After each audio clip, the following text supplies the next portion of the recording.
अस्सलामुअलैकुम, सुबह खैर। कैसे हैं आप सब लोग? ठीक ठाक होंगे।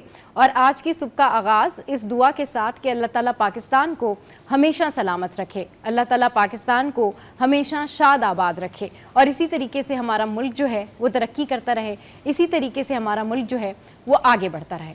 और जहाँ तक हम बात करते हैं कि हमारे मुल्क में कल से लेके अब तक जो जश्न का समा है, हमारे मुल्क में जो इस वक्त हालात हैं, उस वक्त जब कल हम जिन हालात से गुज़र रहे थे, कल हम हालत जंग में थे, लेकिन आज हम उस फ़ख्र की हालत में हैं। आज हम उस तरह से अपना सर फ़ख्र से उठा सकते हैं और कह सकते हैं कि शुक्रिया पाक फ़ौज, पाकिस्तान जिंदाबाद। और जिस तरीके से पाक फ़ौज ने मुंह तोड़ जवाब दिया है, जिस तरीके से पाक फ़ौज ने ये साबित किया है कि वो दुनिया की बेहतरीन अफवाज में शामिल है, और आज हर पाकिस्तानी ही जो है वो बहुत खुश है। आज हर पाकिस्तानी जो है उसका दिल करता है कि वो आज जश्न मनाए, आज सेलिब्रेट करे, आज शुक्रिया अदा करे अपनी फ़ौज का। आज जो है वो ये कह सके कि किस तरीके से जो है वो हम इस वतन अज़ीज़ में रह रहे हैं, और जिस तरह से अल्लाह का ये एहसान है कि अल्लाह ताला ने हमें ये खूबसूरत जो है वो पाकिस्तान दिया है। अल्लाह ताला ने हमें ये खूबसूरत तरीन मुल्क दिया है जिसकी हिफाजत मज़बूत हाथों में है, जिसका दिफा जो है वो मज़बूत हाथों में है।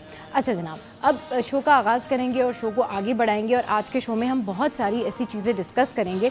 आज के शो में हम बहुत सारी ऐसी बातें करेंगे जिसमें हमारे साथ बहुत सारे एनालिस्ट भी मौजूद होंगे, जिसमें हमारे साथ जो है वो बहुत जो है वो सारे ऐसे लोग होंगे जो कि शेयर करेंगे कि हालत जंग में जब वो थे तो वो किन जो है वो तज्जियों से, तबसरों से, इंडियन मीडिया से रिलेटेड बहुत सारी चीज़ों से जो है वो गुजर रहे थे। तो ये तमाम तर चीज़ें आज हम अपने शो में डिस्कस करेंगे। इसके अलावा आज हमारे जो पैनलिस्ट हैं वो भी हमारे साथ सारे मौजूद होंगे। अच्छा जी, अब कुछ बात करते हैं कि ओवरऑल इस जो ये सारी सूरत हाल रही, इसका बैकग्राउंड जो है वो क्या रहा। तो सिक्योरिटी ज़राए के मुताबिक हफ्ते की सुबह फजर के वक्त पाकिस्तान ने ऑपरेशन बुनियान मरसूस का आगाज़ किया।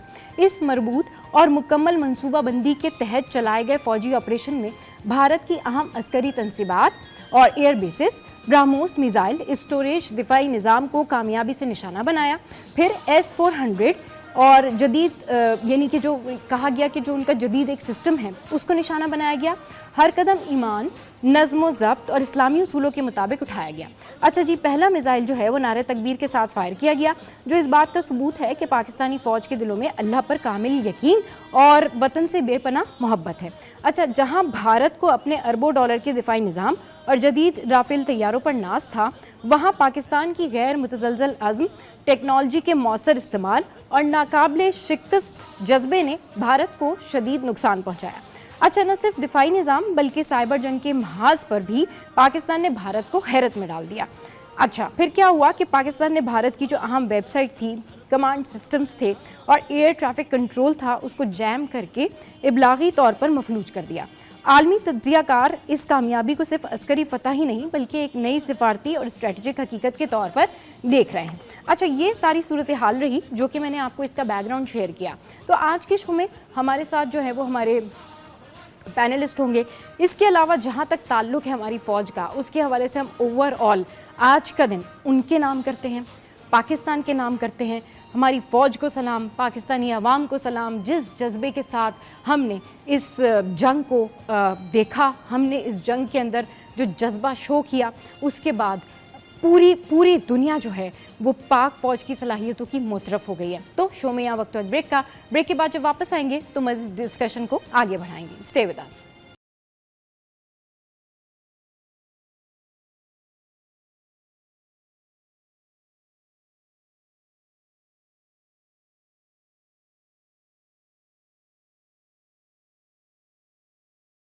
Welcome back. तो जनाब, जिस तरीके से अब ओवरऑल ये सूरत हाल है और आज हम ये सब कुछ सेलिब्रेट करने के लिए बैठे हुए हैं, ये जश्न का दिन है आज, क्योंकि जिस तरीके से पाक फ़ौज ने ये ज़बरदस्त कामयाबी समेटी है और जिस तरीके से पाक फ़ौज ने जो है जिस तरह से कल से लेकर आज तक आप देखिए कि पूरी दुनिया में अपनी धाक बिछाई है। इस पर मज़ीद बात करने के लिए इस वक्त हमारे साथ मौजूद हैं हुसैन थीबू, जो कि स्ट्रेटजिक अफेयर्स के एनालिस्ट भी हैं, एंकर पर्सन भी हैं, और उनके साथ जो हैं वो मुबशिर मीर साहब भी मौजूद हैं, जो कि सीनियर जर्नलिस्ट भी हैं और प्रेजेंटर टेक कराची एडिटर्स क्लब के। अस्सलाम वालेकुम, वेलकम टू द शो। कैसे हैं सर आप? वालेकुम ठीक ठाक हैं? बिल्कुल ठीक ठाक, अल्लाह का शुक्रिया, शुक्र है। आपको बहुत बहुत मुबारक। आपने तो आज ड्रेसिंग भी वही कोई है, पाकिस्तान जिंदाबाद वाली। बिल्कुल सही कह रहे हैं, बिल्कुल ड्रेसिंग भी मैंने वैसे ही की हुई है। हमने भी कोशिश की है।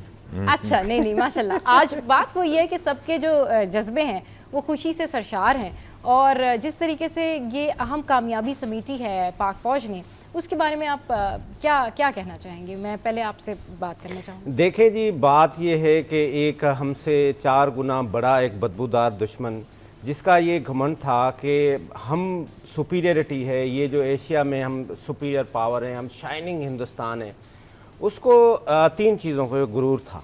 एक तो सबसे पहले जब उसकी 27 फरवरी 2019 को पाकिस्तान के हाथों शिकस्त हुई, तो उन्होंने 3 मार्च 2019 को ये बिहार में खड़े होके ये कहा, एक तो उन्होंने एडमिशन ऑफ शिकस्त की कि हम में शिकस्त हुई है।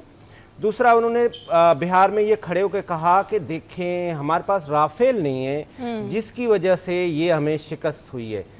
फिर इन्होंने राफेल ख़रीदे।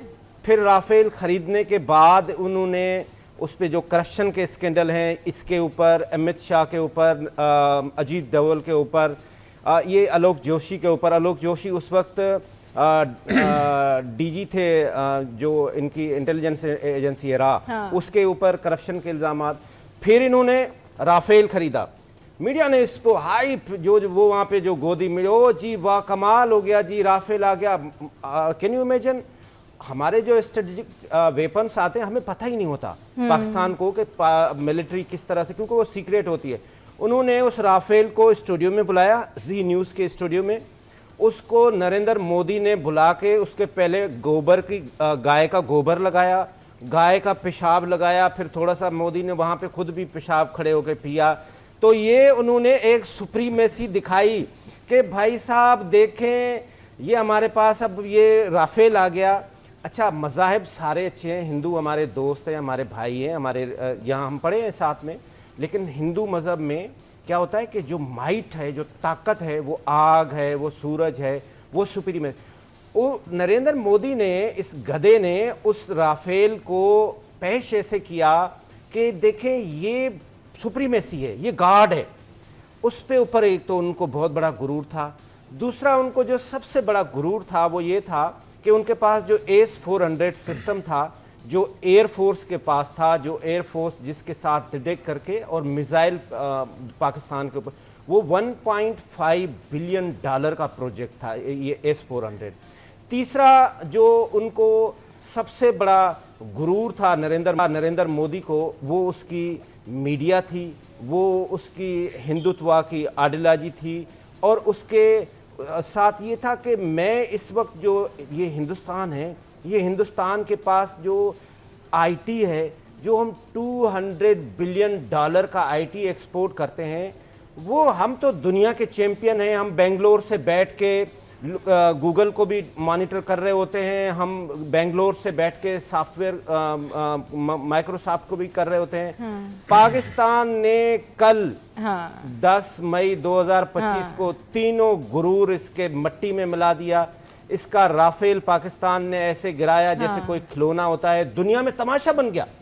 दुनिया हैरान है कि ये 5th जनरेशन वारफेयर का इक्विपमेंट्स पाकिस्तान ने कैसे गिरा दिया। फ्रांस सर पकड़ के बैठा हुआ है कि भाई ये कैसे गिरा। फिर इन्होंने क्या उस पर ढोंग रचाया, उन्होंने कहा आपने हमें कोड नहीं दिया था, जिसकी वजह से फिर फ्रांस ने उसकी क्लैरिफिकेशन की कि भाई कोड दिया था, सब कुछ दिया था, तुम लोग गधे हो। ये जो इनके फौजी हैं, ये एक तो डफर होते हैं, ये इनके पास सबसे ज्यादा जो है वो सुइसाइडल अटेम्प्ट भी इन्हीं के फौजियों में होता है। दूसरी बात, जो AS-400 था, जिसके ऊपर इनका सबसे बड़ा गुरूर था कि AS-400 तो ऐसा हमारा सिस्टम है, ना हमारे पास कोई अंदर बॉर्डर के पास आ सकता है, ना हमारे ऊपर कोई अटैक कर सकता है। पाकिस्तान ने कल इनके सबसे बड़े तीनों एयरबेस जहां पे AS-400 था वो तबाह कर दिए। इंडिया परेशान हो गया। जब BBC पे करण थापर ने इंटरव्यू दिया, बड़ा सीजन जर्नलिस्ट है, उसने कहा अब हिंदुस्तान के पास रह क्या गया। हिंदुस्तान की पाकिस्तान ने टांगे काट दी, हाथ काट दिए।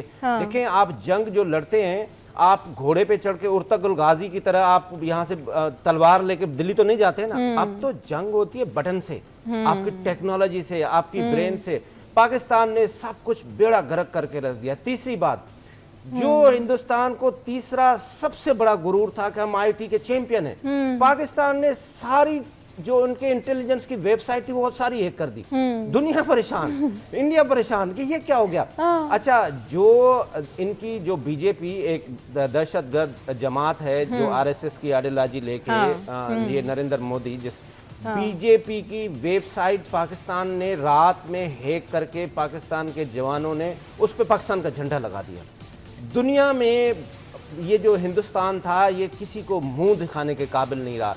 उसके बाद ये गए, ये वही जेडी वेंस है। जब ये पहलगाम का इंसिडेंट हुआ तो JD Vance was in India, इसी ने इनिशिएट किया। और ये जेडी वेंस जो डिप्टी प्रेसिडेंट है यूएस का, ये इसके साथ इन लेजान में थे कि जी हमने अटैक करना है, और उसी के इनिशिएटिव पे ये हिंदुस्तान ने ये सारा कुछ उसी ने ही किया।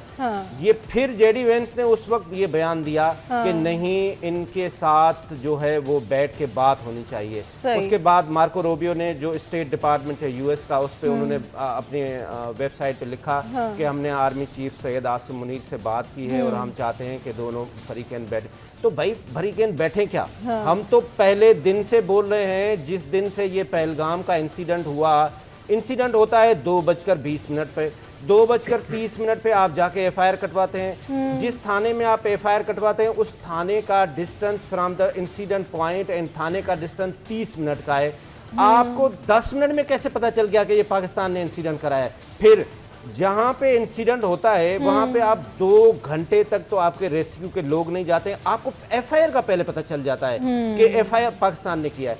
फिर पाकिस्तान ने मीनवाइल दुनिया के हर फोरम पे जाके ये बात की कि भाई आप वेन्यू आपका, एम्पायर आपके, व्हाटएवर था, आप जिसको भी चाहते हैं आप बिठाएं, हम आपके साथ बैठने के लिए तैयार हैं। पाकिस्तान ने जाके 322 सफ़ात पे एक राह की इंटेलिजेंस रिपोर्ट जो लीक हुई वो जाके अमेरिका को बताई, जिसमें ये सारा रेल का इंसिडेंट जो बलूचिस्तान में हुआ, बलूचिस्तान में रेल का ट्रेन का इंसिडेंट होता है, आप उसको देखें कि वहाँ पे जो बलूचिस्तान में जहाँ पे ट्रेन का इंसिडेंट होता है वहाँ पे हमारे सेलुलर कंपनीज नहीं चलती हैं, फ़ोन नहीं चलती। वहाँ पे जो टेररिस्ट जिसने अटैक किया है वो अरनाब से बात कर रहा है फ़ोन पे।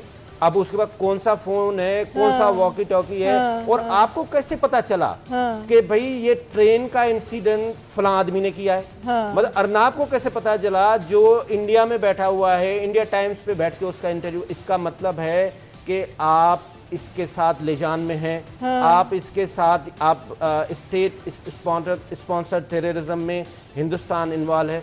पाकिस्तान ने पूरी कोशिश की कि आप बैठें, आप बात करें, आप रीजन में अनसर्टेनिटी ना लाएं, लेकिन अगर आपने मेली आंख से देखा तो हम आंखें निकाल देंगे। सही। फिर जब इंडिया ने डेलिब्रेट एक वायलेट किया हमारे बॉर्डर को, आके मासूम बच्चों को मारा, मसाजिद पे अटैक किया, आपने देखा दुनिया में जंग का भी कोई रूल होता है ना, आप मसाजिद पे हमला नहीं करते हैं, आप बच्चों पे हमला नहीं करते हैं, आप हॉस्पिटल्स पे हमला नहीं करते हैं। लेकिन इस नरेंद्र मोदी का जो फर्स्ट कज़न है उसका नाम है नेतन्याहू, जो इस वक्त बैठा हुआ है इसराइल में, ये इसका फर्स्ट कज़न है। इन दोनों हरामियों की एक ही आइडियोलॉजी है, ये दोनों मिलके यही काम कर रहे होते हैं। वो एक बैठ के वहाँ पे इसराइल से फ़लस्तीन में बैठ के जुल्म कर रहा होता है, वहाँ पे मसाजिद में बच्चों को शहीद कर रहा होता है। ये बैठ के यहाँ पे इसने यही स्ट्रेटजी के तहत इसने ये हमारे पाकिस्तान में वही काम किया, मसाजिद पे हमला करना, इनोसेंट बच्चों पे ऊपर हमला करना। लेकिन पाकिस्तान उसने ये समझा था, उससे ये गलती हो गई नरेंद्र मोदी से, उसके उस फर्स्ट कज़न ने इसको कहा था नेतन्याहू ने कि ये स्ट्रेटजी यही रखनी है कि जिस तरह से ये जो वारफेयर वाले ड्रोन है इसके तहत ये कंटिन्यूसली जंग चलती रहेगी और आपने कश्मीर पे कब्जा करना है। उसको ये नहीं पता था कि हम फ़लस्तीन नहीं है। जिस तरह से वो फ़लस्तीन में कंटिन्यूसली एक जंग चला रहा है, जुल्म कर रहा है, उसकी ये सेम स्ट्रेटजी पाकिस्तान में ये अप्लाई करना चाह रहा था कि ये स्लो एंड स्टडी ये जंग चलती रहे। लेकिन जिस तरह से हमारे DGISPR ने कैटेगरिकली कहा कि ये हम बताएंगे, उससे पहले इन्होंने क्या हरकत की, इन्होंने क्या किया कि वहाँ पे जो से इलाके थे उस पे इन्होंने बमबारी की, गुरुद्वारा पे इन्होंने बमबारी। भाई देखो बात ये, सिख तो हमारे भाई हैं, हम तो खालिस्तान मूवमेंट पे चाहते हैं कि वो खालिस्तान सूबा बनाए, 122 जो अलहदगी की तहरीक चल रही है हिंदुस्तान के अंदर, हम तो ये चाहते हैं कि ये सिख जो है ये वहाँ पे सूबा बनाए। हम उनके ऊपर क्यों अटैक करेंगे? हम गुरुद्वारा के ऊपर अटैक क्यों करेंगे? फिर DGISPR साहब ने आके ये कैटेगरी के लिए बताया कि अगर हिंदुस्तान को इतना शौक है तो हम घुस के मारेंगे, लेकिन टाइम भी बताएंगे, डेट भी बताएंगे और टिका के देंगे और बजा के देंगे। और हमने वो दिया और मैं पूरे पाकिस्तान को मुबारकबाद पेश करता हूँ। और ख़ास तौर पे मैं जो मुबारक देना चाहता हूँ हमारे आर्मी चीफ सैयद आसिम मुनीर को मैं मुबारकबाद पेश करता हूँ, जिसकी लीडरशिप में ये हमने बहुत बड़ी जंग जीती है। ये हमारी इज़्ज़त, हमारी शान, हमारा रुतबा इस वक्त जो दुनिया में जिस तरह से दुनिया के क्रेडिबल न्यूज़ एजेंसीज़, जिसमें आप कह सकते हैं BBC, जिसमें आप कह सकते हैं CNN, कल BBC का एक क्रेडिबल जर्नलिस्ट है जिसने ये स्टोरी लीक की कि हिंदुस्तान घुटनों पे आ गया अमेरिका के कि भाई मेरी किसी तरह से सुलह कराएं, मेरी जान बचाएं, क्योंकि उसकी तो इकानमी बेड़ा गर्क हो जाता। तो मैं सलूट पेश करता हूं हमारे अफवाज पाकिस्तान को, ख़ास तौर पे हमारे जो एयरफोर्स के जवान हैं जिन्होंने हिंदुस्तान को घुस के मारा। सही। चलिए जी, यहाँ वक्त एक ब्रेक का। ब्रेक के बाद जब वापस आएंगे तो इस पर मजीद डिस्कशन करेंगे। हमारे साथ रहिए।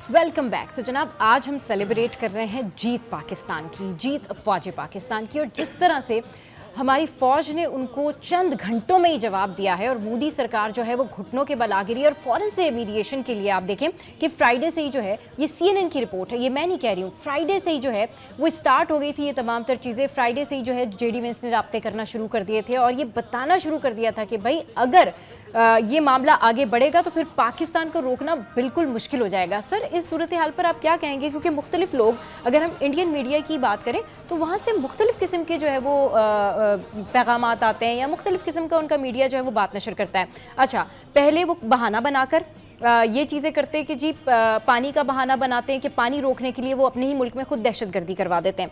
आफ्टर दैट, उसके बाद जब उनको सबूत दिए जाते हैं वो उसके ऊपर मानते नहीं हैं। उसके बाद फिर क्या हालात होते हैं? उसके बाद फिर ये हालात होते हैं कि जी फिर वो अटैक पे अटैक, उनके ड्रोन्स यहाँ पर आते हैं, फिर पाकिस्तानी उनके राफेल मार गिराते हैं। उसके बाद जब वो फिर प्रोवोक करते हैं DGISPR ये कहते हैं कि भाई ठीक है, अगर हमने हमला किया तो गूंज पूरी दुनिया में सुनाई देगी। एंड राइट नाउ यही हुआ है। और उसके बाद आप देखें, फजर से हमने स्टार्ट किया, ठीक है, उसके बाद समहाउ आप देखें कि 4 साढ़े 4 बजे तक ये खबर सामने आ गई थी कि जी ओके, सीज़ फायर होने जा रहा है या सीज़ फायर हो गया। इसाक डार साहब ने जो है वो कम्युनिकेट कर दिया था, बता दिया था, ऑफिशियली भी लोगों को बता रहे थे कि ठीक है जी होने जा रहा है। अब इंडियन मीडिया जो है ये प्रोपेगेंडा कर रहा है कि जी जो आपने देखा होगा कि जी पाकिस्तान की तरफ से कहा गया। पाकिस्तान क्यों कहेगा? पाकिस्तान तो ऑल सेट ऑलरेडी, हम तो कर चुके थे हमें जो करना था। अब वो इसको भी ट्विस्ट कर रहे हैं। सर जी बहुत शुक्रिया। सबसे पहले तो ये है कि देखें, इंडिया की जो हिस्ट्री है ना वो हमारे सामने है कि फॉल्स फ्लैग ऑपरेशंस जो माजी में भी उन्होंने किए हैं और उसमें उन्होंने त्यारे अगवा करने के भी ड्रामे किए और प्लस उसके अलावा ट्रेन्स पे हमला, बड़ी बड़ी जो है इवन के जो मुंबई अटैक्स थे उनके ऊपर भी जो रिसर्च रिपोर्ट्स आई उसके अंदर भी उनके अपने ही काफ़ी हद तक खलात। तो इंडिया की एक पूरी जो रॉ की और इंडियन आर्मी की और इंडियन खासतौर पे ये BJP की जो एक पूरी स्ट्रेटजी है वो यही रही है कि वो पहले खुद ही एक ड्रामा क्रिएट करते हैं, उसको फिर वो पूरा डिमॉन्स्ट्रेट करते हैं, फिर उसके बाद जो है वो इल्ज़ाम फौरी तौर पर, जैसे बात हो रही है कि फौरी पाकिस्तान पर लगाया जाता है।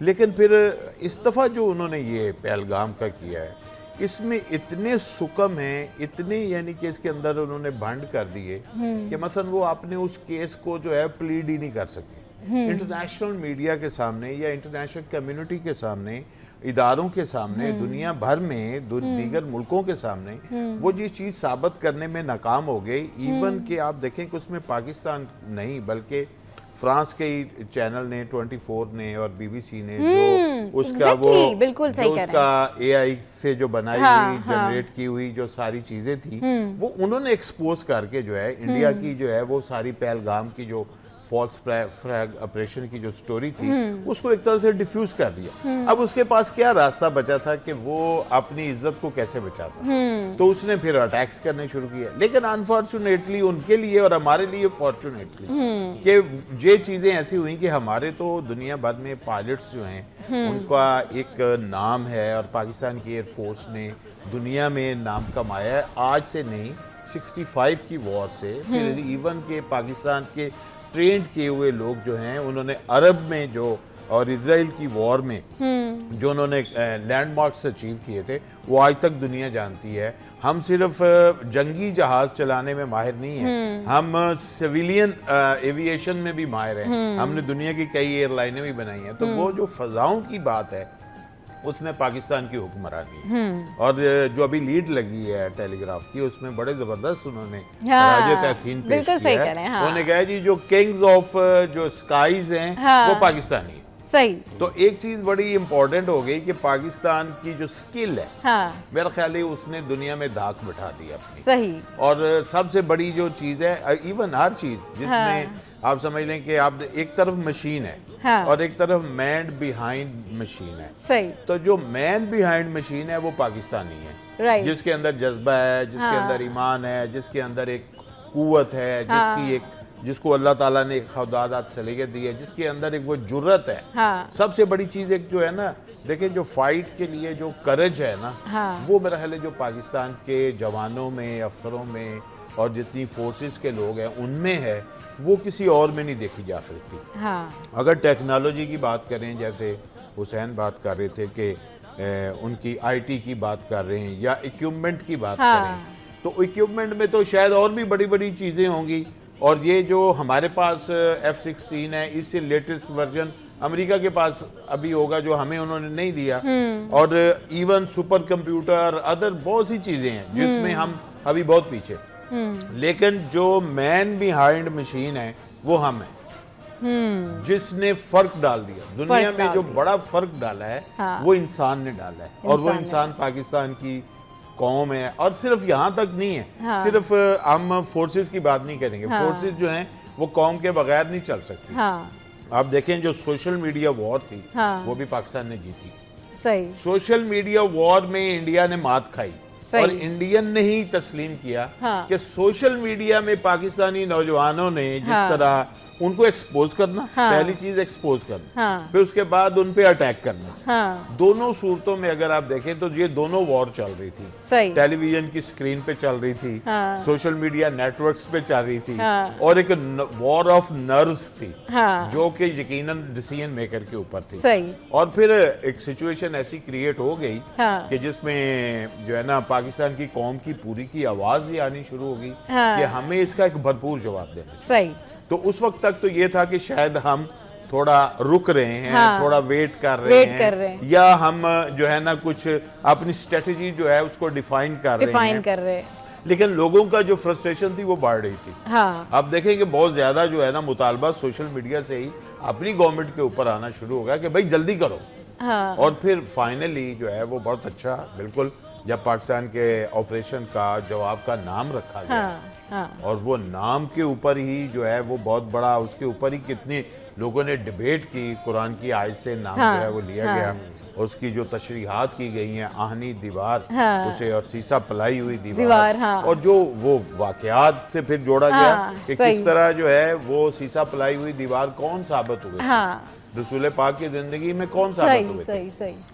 तो जिन्होंने इसकी तफसीर की है उन्होंने कहा कि जी मौला अली की जो हस्ती है, जो उनकी जात है, वो जो वॉर्स थी, जो गज़वात थे, उसमें सीसा पलाई हुई दीवार की मिसाल मौला अली की है, जो करार थे, गैर फर्रार थे। और सेकंड बात यह है कि आप देखें हमारा जो सबसे बड़ा फौजी एजाज है निशान हैदर, वो उनके नाम पे क्यों रखा गया था? सही। उसके पीछे एक फिलॉसफी है। बिल्कुल सही कह रहे हैं। वो फिलॉसफी ये है कि भाई उस शख्सियत के नाम पे हमने अवार्ड रखना था। जब ये डिस्कशन हुई थी तो उस शख्सियत के नाम पे आपने रखा था कि जिसने कभी लड़ने से मुंह नहीं मोड़ा हो, जंग से कभी भागा ना हो, फरार ना हुआ हो और कभी लड़ने से मुंह ना मोड़ा हो। मुंह से मोड़ना के मसलन मैं नहीं लड़ सकता। अब देखिए जंगे खंदक का वाकया, रसूल पाक सल्लल्लाहु अलैहि वसल्लम ने कहा कि कौन है, ये पहली दफा रसूल पाक के मुंह से इतना सख्त लफ्ज निकला, कौन है जो इस कुत्ते की जुबान बंद करे, जिसने आके रसूल पाक को ललकारा। और फौरी मौला अली खड़े हुए कि जी मुझे इजाजत दीजिए। तो उन्होंने कहा कि नहीं अभी आप रुके, कोई और अगर आना चाहते। तो आप देखें कि लड़ने से मुंह नहीं मोड़ा, लड़ने के लिए, हालांकि वो बहुत बड़ी अपना ताकत में मशहूर था, लड़ने में मशहूर था। जंगे खैबर का वाकया आप देख लें मरहब के साथ, वहाँ पे क्या सीन था। तो इस तरह करके वो जो लैंडमार्क्स थे उनकी लाइफ के, उसने ये चीज़ जो है ना सामने लेकर आई कि पाकिस्तान का जो टॉप का अवार्ड होना चाहिए शहादत के ऊपर, वो निशान हैदर होना चाहिए। तो उनको ये खराज तहसीन है। और अभी उनकी सीसा पलाई हुई दीवार, उसका मतलब ये कि सीसा पलाई हुई दीवार वो थे जिन्होंने जंगे ओहद में जब रसूल पाक जख्मी हालत में थे, तो उस वक़्त वो हिसार जो मौला अली ने कायम किया लड़ते हुए, वो सीसा पलाई हुई दीवार का था। तो लिहाजा हम ये समझते हैं कि हमारे पास जो लेगेसी है वो लेगेसी इतनी शानदार है कि जो हमें इंस्पायर करती है। जो इंस्पायरिंग, आपको देखें, आपको हर शख्स को कोई बड़ा कारनामा अंजाम देने के लिए एक सोर्स ऑफ इंस्पायरेशन चाहिए होता है। तो हमारे पास सोर्स ऑफ इंस्पायरेशन इतना बड़ा है।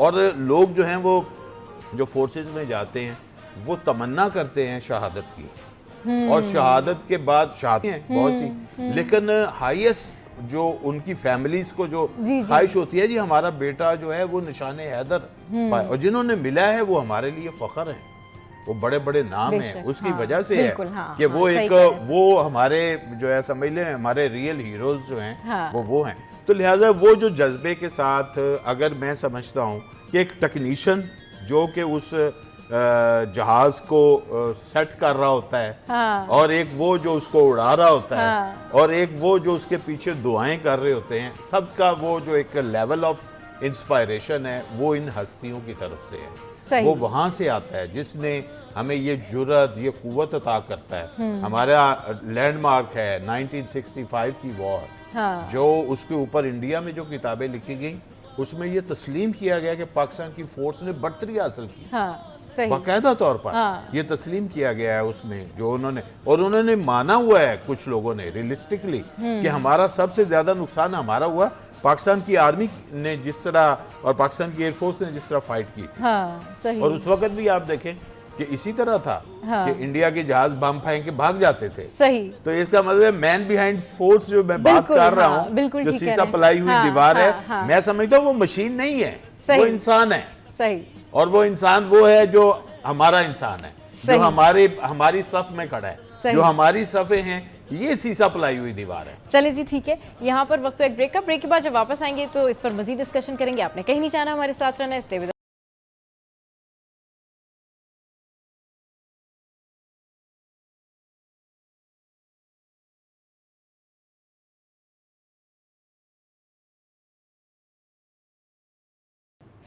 Welcome back. तो जनाब जिस तरीके से हम बात कर रहे हैं इंडियन मीडिया के हवाले से, और कल से लेके अब तक तो वहाँ पर बहुत ज़्यादा खामोशी होगी, क्योंकि जिस तरह से सूरत हाल बनी है, और ऑलमोस्ट 5 साढ़े 5 बजे के बाद या 4 साढ़े 4 बजे के बाद जो है ना वो सिचुएशन बिल्कुल चेंज हो गई थी। अच्छा, पहले जो उनका मीडिया 3 से 4 दिन पहले बिल्कुल शाउटिंग के मूड में था, और ये भी बड़ी अजीब सी बात है कि जब सीज़ फायर हो गया उसके बावजूद भी कई सारे ऐसे इंडियन मीडिया के जो हैं वो एंकर पर्सन्स थे जो कि ये कह रहे थे कि क्यों किया आपने ये सीज़ फायर, और हमें जवाब दें, और हमें तो आगे बढ़ना था। यानी वो अमन की बात, तो वहाँ की मीडिया से आप अमन की बात तो तसव्वुर नहीं कर सकते, लेकिन जो फेक न्यूज़ का सिलसिला था, और स्पेशली मैं यहाँ पर जिक्र करना चाहूँगी वो जो मेजर गौरव साहब हैं, जिस तरीके की वो बात करते हैं। थेबू भाई, मुझे समझ में नहीं आती कि वो, एक तो होता है चलिए ठीक है आपको कोई खबर मिली, आपको ब्रेक करनी है, आपका काम था, आपने वो कर दी, but how can it possible कि आप अपने पास से भी स्क्रिप्ट बना के इतना फेक कर जाएं कि आपने तो पता नहीं, उनके मुताबिक तो शायद इस वक्त पाकिस्तान में हम सब जिंदा ही नहीं है, इस वक्त पाकिस्तान में तो शायद हम कहीं और से जो है ना वो लाइव आए हुए, हम आसमानों से लाइव आए हुए। उनके मुताबिक 4 दिन पहले तो हम थे ही नहीं, इस नक्शे पे ही नहीं थे। जी देखिए, बात ये ना कि ये इसकी पूरी एक साइंस है ना कि ये इंडियन मीडिया ऐसा क्यों कर रहे हैं, ये पागल क्यों है। बेसिकली ये इंडियन मीडिया को जो प्रमोट किया, जो प्रोवोक किया, ये नरेंद्र मोदी ने अपने लिए किया अगेंस्ट कांग्रेस। इसने जितने भी वहाँ पे मीडिया हाउसेस थे, सबसे पहले तो उन्होंने उसके ऊपर कब्जा किया। वहाँ पे इन्होंने आरएसएस के गुंडे बिठाए और इन्होंने सारा कुछ अपने प्रोजेक्शन पे लगा दिया। जिस तरह से हमने ब्रेक से पहले भी बात की, तो उन्होंने जब राफेल मंगाया तो राफेल मंगा के उन्होंने स्टूडियो में मंगाया, उसकी पहले प्रोजेक्शन की, उसकी जी टीवी ने वहाँ जो जी न्यूज़ है वो वहाँ पे उसने पूरी प्रोजेक्शन बताई कि ये कितना पावरफुल है। फिर क्या हुआ, फिर अब आपने हालिया इलेक्शन में देखा, आपके बार 400 पार, आपके बार 400 पार, 400 पार, हाँ बिल्कुल, आपके बार वो मोदी सरकार, 400 पार मोदी सरकार, आपके पार 400 पार। अब पता चला ये लोगों को इमेज बिल्डिंग करनी होती है, परसेप्शन क्रिएशन करनी होती है। देखिए अब जो ये 5th जनरेशन वारफेयर का एरा है ना, यहाँ पे आप बंदूक से भी लड़ रहे होते हैं, लेकिन आप माइंड से लड़ रहे होते हैं। जिसका मैं एक एग्जांपल दे दूं कि अभी एक हॉलीवुड में मूवी बनी जिस मूवी में एक लड़की फ़ोन उठाती है और वो अपने बॉस को कहती है, पुलिस की लड़की होती है, वो कहती है सर हमने टेररिस्ट कराची में पकड़ लिया। अब कराची टेररिस्ट ये सारी चीज़ें जो है वो उन्होंने कनेक्शन मिलाया। पता चला कि उसका जो प्रोड्यूसर है और जो उसका डायरेक्टर है वो इंडियन है। हमने उसका प्रोटेस्ट किया, हमारे मिलिट्री इस्टेब्लिशमेंट ने उसके ऊपर बहुत सख्त एक्शन लिया, हमने वो उसमें से ये सेंटेंस निकलवाया। फिर उससे दूसरी उसने मूवी बनाई, उसने दूसरी मूवी बनाई, उसमें उसने एक सीन डाला। एक साहब होते हैं, वो बिजनेसमैन होते हैं उस मूवी में, वो अफगानिस्तान जाते हैं, अफगानिस्तान से वापस आके वो पेशावर खड़े होते हैं, पेशावर खड़े होके फिर वो वहाँ से खड़े होकर न्यूयॉर्क फ़ोन करते हैं, कहते हैं sir now I am safe, मैं पाकिस्तान में हूँ, मैं अफगानिस्तान से आ गया हूँ। मैसेज गया कि पाकिस्तान सेफ है। देखिए ये जो 5th जनरेशन वारफेयर का टूल है, इसमें मीडिया का बहुत बड़ा रोल है। इस वक्त जो हमारी मीडिया ने रोल प्ले किया है, ये मैं सलाम पेश करता हूँ आप सब लोगों को, एंकर्स को, जिन्होंने पाकिस्तान का ये जंग पाकिस्तान के साथ लड़ी है। अभी मुबशिर भाई ने फ्रांस की बात की, जो फ्रांस की 24 न्यूज़ है, वहाँ पे जो हमारी एम्बेसडर हैं, हमारी बहन है जहरा बलोच, वो पहले स्पोक पर्सन भी थी, तो उससे भी मेरे इन कांटेक्ट में होता हूँ। उसने वहाँ बड़ा ज़बरदस्त काम किया है। उसने उस टीवी चैनल्स को काफ़ी मरतबा इंटरव्यूज़ भी दिए, पाकिस्तान का परसेप्शन भी बताया। इंडियन मीडिया को बेसिकली नरेंद्र मोदी ने अपने लिए बनाया। फिर क्या हुआ, फिर जैसे ही पहलगाम का ये इंसिडेंट हुआ, इंडियन मीडिया ने तो कयामत मचा दी। वो बस अभी नक्शे से पाकिस्तान उड़ गया, पाकिस्तान ने पहलगाम का इंसिडेंट किया, ये डाकू जा रहा है, ये वो अपनी ख्याली दुनिया में उन्होंने टेररिस्ट भी बता दिए। ये फलाना अभी नीचे उतर रहा है, ये यूं जा रहा है, पता नहीं कहाँ से ला रहे थे। अब नरेंद्र मोदी लोगों का जो मुबसरीन है उनका ये कहना है कि इस इंडियन मीडिया ने नरेंद्र मोदी को इस नहज पे लेके गए कि या तो नरेंद्र मोदी हिटलर की तरह खुदकुशी करे या पाकिस्तान के साथ वार में जाए। ये नरेंद्र मोदी को भी पता था कि पाकिस्तान की कैपेसिटी क्या है, पाकिस्तान की कैपेबिलिटी क्या है। पाकिस्तान हमारे साथ, हमारे जो फ्रेंड्स हैं, हमारे टर्की है, टर्की नेटो का मेंबर है, टर्की हमारे पास जो ये वारफेयर की जो टेक्नोलॉजी है, ये बीबीसी टर्की ने सबसे पहले लीक किया कि हमने जो S-400 हमने इनका ब्रेक डाउन किया, तो वो टेक्नोलॉजी हमने टर्की से खरीदी है। कहीं से भी आप खरीद सकते हैं ना, जैसे इन्होंने राफेल फ्रांस से खरीदा, उसके साथ साथ हमारा चाइना के साथ हमारा भाइयों वाला हमारा एक है, तो हमारे साथ ये सारे ममालिक खड़े होते। ये नरेंद्र मोदी को, अमित शाह को, अजीत डोवल को, ये इन सबको ये पता था कि पाकिस्तान के साथ बॉल टू बॉल वार में नहीं जा सकते, पाकिस्तान हमारे पक्ष उड़ा के रख देगा। लेकिन ये जो वहाँ पे इसने जो वहाँ पे जो मीडिया उसको कहते क्या है, Modi media, Modi media, Indian उसको कहते ही हैं, ये है कांग्रेस के ये गोदी मीडिया। फिर वो क्या करते हैं, उनका एक तरीक़ेकार है, वो जो उनके अरनाब है ख़ास तौर पे, वो क्या करता है, इधर से कांग्रेस को खड़ा कर देगा, उसके तर्जमान को, इधर से बीजेपी को। बीजेपी के एक तर्जमान है, कांग्रेस की एक ऋषि, उसने तो इनके पक्षे उड़ा के रख दिए। उसने कहा ये इंसिडेंट हुआ, इससे आपका जो बॉर्डर है पाकिस्तान का, जिसको आप कह रहे हैं 400 किलोमीटर का वो बॉर्डर है, चले हम मान लेते हैं ये आपके इस एरिया में जो खूबसूरत सा जन्नत नुमा ऑक्युपाइड कश्मीर है, उसमें 8 लाख अफवाज है। 8 लाख अफवाज का मतलब ये है कि हर गली में 6 गुंडे खड़े हुए हैं। ये जो बदमाश, ये जो टेरर, ये फौजी तो मैं इनको कहता ही नहीं हूँ। ये 8 लाख फौजी नहीं, 8 लाख गुंडे हैं वहाँ पे। ये आरएसएस के गुंडे वहाँ खड़े। उन्होंने कहा फिर ये टेररिस्ट अंदर कैसे आ गए, ये आप बताएं।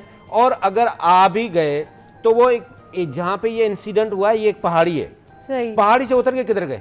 उनको जमीन खा गई, उनको आसमान ले गया। जो कांग्रेस ने खड़े होके बॉल टू बॉल उनसे सवाल किया, बीजेपी के पास क्या आंसर? तो नरेंद्र मोदी के पास एक ऐसे आइसोलेशन में ये मीडिया ले गई कि उनके पास एक ही ऑप्शन था कि ये पाकिस्तान के साथ खुली जंग में आ जाए या तो सुसाइड करे, जिस तरह से हिटलर ने किया था। ये सारा कुछ ये नरेंद्र मोदी को इस नहज पे लाने वाला भी ये इंडियन मीडिया है। फिर क्या हुआ? 2 दिन पहले देखें ये सब कुछ। लेकिन देबो भाई चलें ठीक है, वो तो सारा कुछ ठीक है, लेकिन मैं हैरान हूँ इन लोगों की सोच पर, इन लोगों की अकल पर मैं हैरान हूँ कि इनके जो अपने बॉलीवुड के जो स्टार्स हैं वो इस बारे में बात करें कि इंडियन मीडिया ट्रैश है, गार्बेज है। And you think about it कि अगर आपका अपना बॉलीवुड इस हवाले से बात करें। और एक और चीज़, मैं कल एक इंडियन जर्नलिस्ट है जिनका एक कोई यूट्यूब था और वो उसके ऊपर उन्होंने व्लॉग किया हुआ था। आपको पता है मुबशिर भाई, उन्होंने इस बारे में बात की हुई है कि जी ठीक है, जब पाकिस्तान से मायरा खान अगर बात करिए पाकिस्तान के हवाले से, या अगर फवाद खान ने कोई ट्वीट की है या कोई स्टेटस डाला है, तो वहाँ पर जो बॉलीवुड के खान हैं, यानी शाहरुख खान है या सलमान खान है या बाकी जो उनके मुस्लिम प्रोमिनेंट एक्टर्स हैं, भाई वो स्टेटमेंट क्यों नहीं सामने आ रहा? वो अपनी मुहिब्बे वतनी प्रूव करें। मतलब थिंक अबाउट दैट माइंडसेट। हाँ, मतलब ये उनकी स्टेट ऑफ माइंड है। आपने देखा सोनाक्षी सिन्हा ने बोला, सोनाक्षी सिन्हा ने कहा, हाँ बिल्कुल कहा, सेंसिबल बात, हाँ सेंसिबल बात। उसने कहा कि इन इडियट्स को ना सुने लिटरली। और उसके पास वहाँ पे एक लड़का है, उसका नाम है धीरू, उसके 30 मिलियन फॉलोअर्स हैं ट्विटर पे, और 30 मिलियन उसके एक्स पे फॉलोअर हैं। 30 मिलियन बहुत होते हैं, मतलब 3 करोड़ उसके फॉलोअर्स हैं। उस एक लड़के ने, वो 25-30 साल का लड़का है, एक लड़के ने नरेंद्र मोदी को इलेक्शन के दौरान भी नाक में दम करके रखा हुआ था और वो रियलिटी लेके आता था। उसने अभी व्लॉग किया इसके ऊपर, और उसने गौरव आर्या का, जेडी बख्शी का और अर्नाब का, इन सारों का वीडियो दिखाया जिसमें सिर्फ और सिर्फ जंगी जुनून, सिर्फ जंग करनी है। अच्छा, अभी इस वक्त अब वो पिशावर कब्जा हो गया, अभी बिल्कुल कराची अच्छा, कब्जा हो गया। भाई एक और चीज मैं आपको बताऊं, ये इन लोगों का क्या है मुबशिर भाई, आपको नहीं लगता कि अल्टीमेटली वो बहुत कॉम्प्लेक्स में? अच्छा, एक चीज को तो उनका वो जो एहसास कमतरी है ना, वो खत्म नहीं हो रहा। जब कुछ लोग बहुत ज्यादा एहसास कमतरी में चले जाएं, जब कुछ लोग मुब्तला हो जाएं उस एहसास में कि वो कमतर है ना, तो वो अपने आप को बढ़तर दिखाने के लिए दूसरों के ऊपर इसी तरह की बातें करते हैं। अब इंडिया के सर पर जो जंगी जुनून सवार है ना, वो इसलिए है कि उनको हद्दुल इम्कान ये बात पता है कि हम यहाँ से बैठ के जितने भी भाषण दे लें, हम यहाँ से बैठ के कुछ भी कर लें, लेकिन हम पाकिस्तानी अवाम के जज्बे को नहीं छू सकते, हम पाकिस्तानी फौज की बहादुरी के करीब से भी नहीं गुजर सकते। इनके जो जितने भी आर्मी के लोग होते हैं ना, इंडियन मीडिया के, ये लिटरली रोते हुए आ रहे होते हैं जंगों पे। मतलब पता नहीं इतना ये रोना, सबसे ज्यादा सुसाइडल जो अटेम्प्ट करते हैं ये भी इंडियन है, वो लोग करते हैं। अच्छा, इसमें एक चीज मैं आपको बताऊं, देखें एक चीज तो ये है कि हमें ये चीज समझनी चाहिए कि इंडिया इस तरह जो कर रहा है, इंडिया इस वक्त जो है ना, वो जो सिचुएशन अभी की क्रिएट हुई है ना पहलगाम के बाद, और जिस तरह इजराइल के ड्रोन्स आए हैं और ये सारा, तो ये लगता है कि ये इजराइल की प्रॉक्सी बन गया है। मोदी ने इंडिया को एक प्रॉक्सी स्टेट में तब्दील कर दिया है कि सारा आप देखें कि पाकिस्तान ने उसको बड़ी अच्छी तरह जो है ना वो टैकल किया है कि वो पाकिस्तान के अंदर जो ड्रोन्स आ रहे थे, तो उस वक्त एक आम आदमी तो ये समझ रहा था कि शायद ये क्यों नहीं इनको गिराया क्यों नहीं जा रहा, और यकीनन उसके अंदर एक स्ट्रेटजी थी, और वो स्ट्रेटजी बाद में जो है वो डिस्क्लोज हुई कि वो ये थी कि हम उसे इंगेज इसलिए नहीं कर रहे कि हम अपनी जहाँ से हम इंटरसेप्ट कर सकते हैं वो हम डिस्क्लोज नहीं करना चाहते। तो ये एक पाकिस्तान ने कहाँ अपनी जो है वो टेक्निकली चीजें जो हैं वो मौजूद थी, उसको हमने बचाया तो उसको बचाया। तो जैसे हमने अटैक किया तो फिर हमने अटैक किया। लेकिन एक चीज और है मेरा ख्याल है जो ह्यूमन लेवल पे समझनी चाहिए। ये जो नरेंद्र मोदी साहब है ना, ये एक ऐसे शख्स हैं कि जिनका कोई परिवार नहीं है।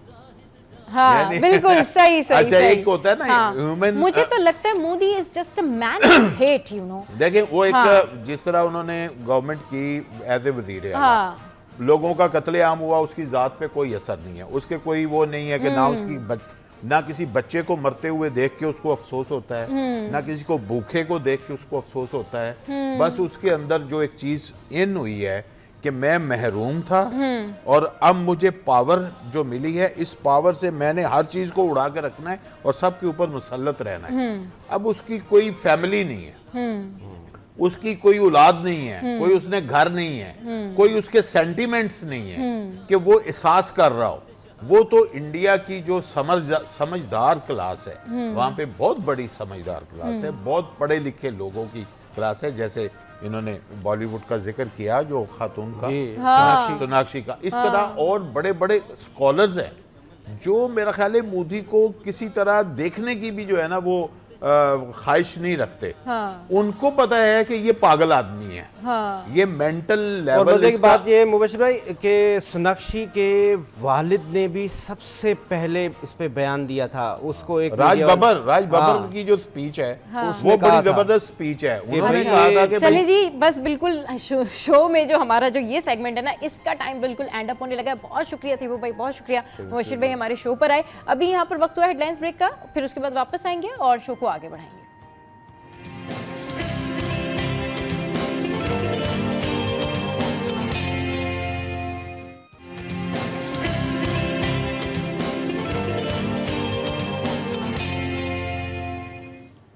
Welcome back. तो जनाब, क्योंकि आज हम मना रहे हैं जश्न और आज हो रही हैं खुशियों की बातें, वो इसलिए कि आज का दिन ना ऐसा दिन है कि जिस दिन हम ये बता सकते हैं पूरी कौम को, और पूरी कौम ये जानती है कि जिस तरह से हमने पड़ोसी मुल्क भारत को मुंह तोड़ जवाब दिया, और मुंह तोड़ जवाब देने के बाद उनको खामोश भी करा दिया है, क्योंकि उनका मीडिया जो है वो काफ़ी दिनों से काफ़ी सारी बातें कर रहा था। ना सिर्फ उनका मीडिया, उनके अपने लोग, उनकी अपनी जो मोदी सरकार की जो एक अलग सी सोच है ना हिंदुत्व की, वो तो ये सारा जो सिनेरियो था ना, इसके ऊपर आज का जो दिन है वो सेलिब्रेट करने का दिन है, अपनी जीत सेलिब्रेट करने का दिन है। हमने जिस तरीके से अपनी डेटरेंस कायम की, हमने दुनिया को बताया कि देखें जी, अगर वाकई हमने हमला करना शुरू किया ना तो फजर के बाद से लेके असर तक आपने सीज फायर कर दिया। इसके ऊपर बात करने के लिए हमारे साथ मौजूद हैं नाजिया मलिक, और एंकर पर्सन है, और उनके साथ जो है एक और जो है वो एंकर पर्सन है। अच्छा, ये मेरी दोस्त भी हैं नाजिया ना, तो मैं पत्नी क्यों उनको मलिक कह जाती हूँ जी, नाजिया अली हैं। अच्छा जी, और हमारे साथ मौजूद हैं नदीम मौलवी साहब, जो कि सीनियर एंकर पर्सन भी हैं। Sir, welcome to the show. Welcome to the show. Nazia, कैसे हैं आप लोग? ठीक ठाक हैं? आज तो सब बड़े खुश हैं, बहुत ज़्यादा खुश है ना? हैं। सही।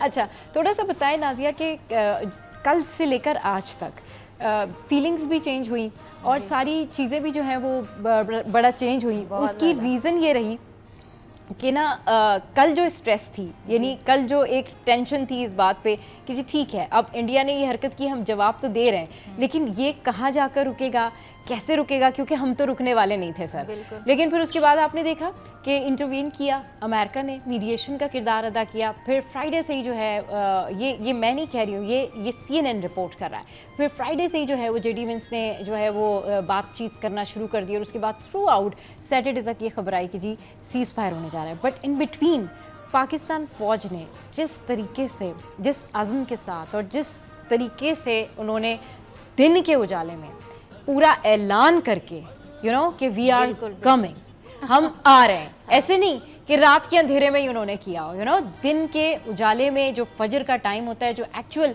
हमें कहा गया कि अगर आपने किसी पे हमला करना है तो आप उसको बता के हमला करें। तो ये होती है ग्रेस, ये होती है क्लास। इस पर सर क्या कहेंगे आप? देखिए, मैं हमेशा से बात कहता रहा हूँ, नेवर अंडर एस्टिमेट पाकिस्तानीज़। हाँ, और वो प्रूव हो गया। सही। देखिए, पाकिस्तान हमेशा से अमन चाहता है दुनिया भर के अंदर। अगर आप बात करें, अगर आप अफ्रीका में बात करें, अगर आप अमेरिका में बात करें, यूरोप में बात करें, दुनिया भर में हमारी फ़ौज जो है वो अपनी पहचान बना चुकी है for humanity, for serving humanity. हम हमेशा डिफेंसिव रहे हैं। हाँ। अच्छा, लोग जो हैं इस बहुत ही मिसकॉन्सेप्ट करते हैं कि डिफेंसिव होने का मतलब ये नहीं है कि हम अटैक नहीं कर सकते। सही। जितना पावरफुल इंसान होगा, आप याद रखिएगा, वो बहुत कम बात करेगा और फिर वो इंतज़ार करेगा सही वक्त का और सही मौके का। सही। अब आपने देखा इंडिया को फौरी तौर पे चीखना चिल्लाना शुरू कर दिए, जनाब ये देखे 5 लोग आए और तकरीबकार थे और कई लोगों को। देखिए इस तरह से चीख चिल्लाने से इसको ना हम अच्छा एंकर कहेंगे, ना अच्छा होस्ट कहेंगे, ना अच्छा जर्नलिज्म कहेंगे और ना ही अच्छी हुकूमत कहेंगे। क्यों? क्योंकि वो इलाका कश्मीर का एक छोटा सा इलाका जहाँ टूरिज्म आता है, वहाँ तो सिक्योरिटी हमेशा होती है। हाँ। तो हैरत की बात यह है कि 5 लाख से ऊपर जो है आपने ट्रुप्स जो है वो कश्मीर में रखे हुए हैं। हाँ। और फिर 5 आदमी आते हैं और वो लोगों को बेचारों को मार देते हैं और फिर उसके बाद हुकूमत वो 5 आदमी ढूंढने की जगह जंग करने निकल जाती है। हाँ। तो इट वाज वेरी सेंसलेस कि आपके भाई आपको होना चाहिए था, आप इतनी फौज लगा रहे हैं, 5 आदमी तो पहले पकड़े, हाँ। अब फिर हुकूमत की तरफ आए, पाकिस्तान की तरफ आए। हाँ। तो ये बड़ा एक मुझे ऐसे इंडियन मूवी लग रही थी कि जनाब एक आते हैं और आके फौरन कहते हैं कि जनाब देखिए क्या हो गया, 5 आदमी ने मिलके ये कर दिया, फिर उसके बाद फौरन हिंदुस्तान हमला करेगा। ये this was like a joke. पढ़े लिखे कौम है हिंदुस्तान के और वहाँ के फौजी भी, जनाब we are going to attack. भैया आप क्या कॉमेडी शो कर रहे हैं, आप क्या लोगों को एग्रेसिव कर रहे हैं। जर्नलिज्म के अंदर सबसे बुरी चीज होती है हेट स्पीच, जिसकी सजा मौत की सजा के बराबर होती है। तो वो हेट स्पीच क्रिएट किया इंडिया ने। हेट स्पीच का मतलब यह है कि आप ऐसे बातें करें जिससे फसाद पैदा हो, जिससे जंग के हालात पैदा हो। और ये क्राइम है, इंटरनेशनल क्राइम है, ये कोई लोकल क्राइम नहीं है। तो उन्होंने ये हेट स्पीच शुरू की। अब उसके नतीजा क्या हुआ? पाकिस्तान में आपको पता है, चाहे वो जर्नलिस्ट हो, चाहे वो एंकर पर्सन हो, या सलाम है हमारे सोशल मीडिया टीम को, जो कि यकीन करें जो हमारे बच्चे हैं बहुत सेंसिबल तरीके से वो आपको देखिए आपको प्रेजेंट कर रहे थे, पाकिस्तान को प्रेजेंट कर रहे थे। उन्होंने कहा सब्र करें, उन्होंने कहा कोई मसला नहीं है। देखिए हमारे यहाँ पे कोई पैनिक नहीं था, हमारे नॉर्मल लोग बच्चे स्कूल भी जा रहे थे, एग्जाम्स भी दे रहे थे, प्रॉपरली कोई पैनिक नहीं था। और बल्कि कश्मीर के कुछ जगहों पे लोग क्रिकेट खेल रहे थे। तो it was not a tense position for us and हमारे को हमारे फौज पे पूरा भरोसा था, पूरा भरोसा। हाँ। अच्छा ये जो है इंडिया की गलतफहमियां पैदा कैसे हुई? इंडिया शुरू से आप देखें कई सालों से हमें डिवाइड करने के चक्करों में था। सही। कभी बलोचिस्तान में कर रहा है कि आप बलोची है, कभी अच्छा वो इस गलत बलोचिस्तान से तो मुझे एक वो क्लिप याद आ गया, वो शायद आपने भी देखा होगा कि भाई कोयटा जो है उसके ऊपर हमला हो गया है और ये हो गया है और इतना ज़्यादा, मतलब आप कैसे इन्वॉल्व होके इतना बड़ा झूठ बोल सकते हैं कि आप कह रहे हैं हम आपको स्ट्रेटेजिक फैक्ट्स दिखा रहे हैं, हम आपको जो है वो डीप डाउन बता रहे हैं, ये नक्शा है पाकिस्तान का, you know here is Quetta, here is Sindh, what were you doing yesterday? आप लोग क्या कर रहे थे? मतलब मैं हैरान इस बात पर थी कि सर आप जर्नलिस्ट हैं, ठीक है, बीइंग अ जर्नलिस्ट, ठीक है, कोई खबर आई, आपने ब्रेक की, उस आप तो कहीं पर जिस जगह पर आप हैं आपको पता है आपने वो खबर दे दी, लेकिन अगर आपको पता है कि ऐसा नहीं है तो आप उसके ऊपर इतना जाके पूरा आपने वो जो है वो स्क्रिप्ट लिखा हुआ है और उसमें जो है वो एंकर्स इस तरीके से पोर्ट्रे कर रहे थे।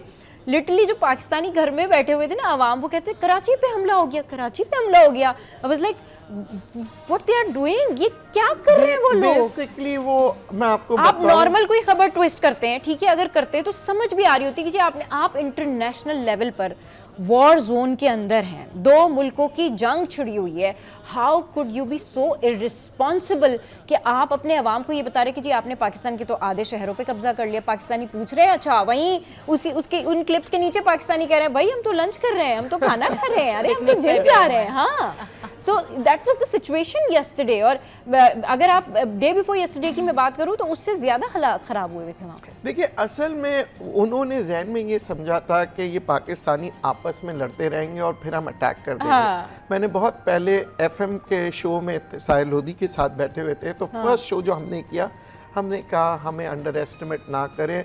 अगर आप समझते हैं कि हमारे बलोच को आपने डिवाइड कर दिया है तो यही बलोच आपको मारेंगे। हाँ। ये बलोच से ज्यादा पेट्रियट पाकिस्तानी कोई नहीं है। हाँ। अगर आप समझते हैं कि हमारे महाजिर, हमारे पठान, हमारे सिंधी, हमारे पंजाबी हम सब एक हो जाते हैं। यहाँ थोड़ा सा सैलाब आता है ना तो हम एक होके हम बाहर निकलते हैं। हमारे बच्चे, छोटे छोटे बच्चे, आपने क्या समझा? हम पाकिस्तान वो नेशन है, वो मुल्क है जहाँ पे बच्चा बच्चा मुसीबत के वक्त काम आता है। और 9/11 की बात करें या आप कहीं पे भी बात करें, हमारे बच्चे हर वक्त बाहर निकल आते हैं कि जी इंसानियत के बाहर निकलना है बाहर।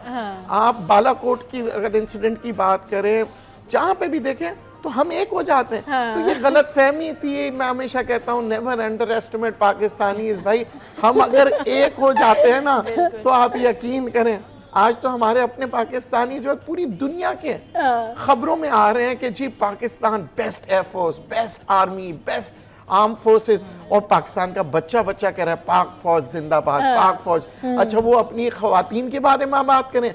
हमारी खवातीन जो है, जो कि मैं सबसे पहले तो मैं कहूँगा मिस आयशा है, जो कि एक हमारी बहुत अच्छी फाइटर पायलट है। उन्होंने उनके जो है प्लेन्स गिराए। तो हमारी खवातीन को कम ना समझे।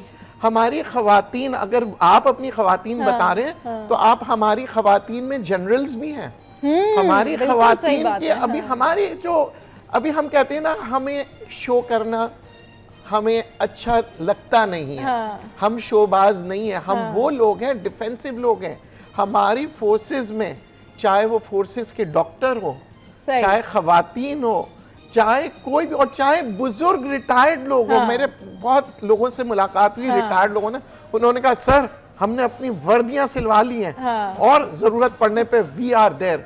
और आप यकीन करें, जो बुजुर्गों का जज्बा था, वो कह रहे सर मौका मिलेगा हमें फिर से फौज में जाके लड़ने का।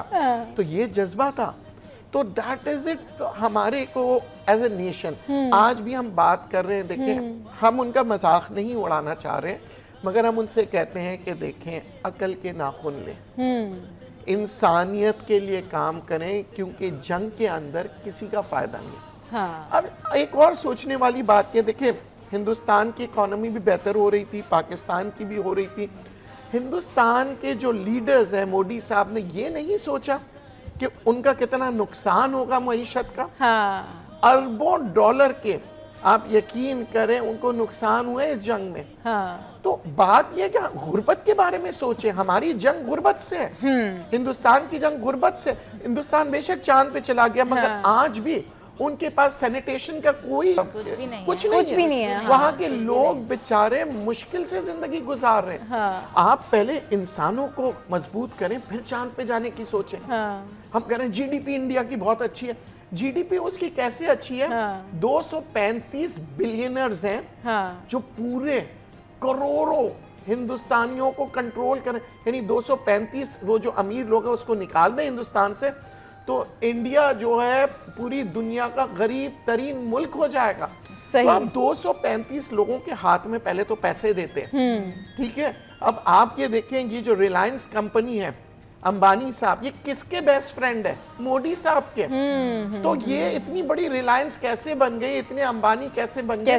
गरीब लोगों के पैसे, करप्शन सबसे ज्यादा हिंदुस्तान में है।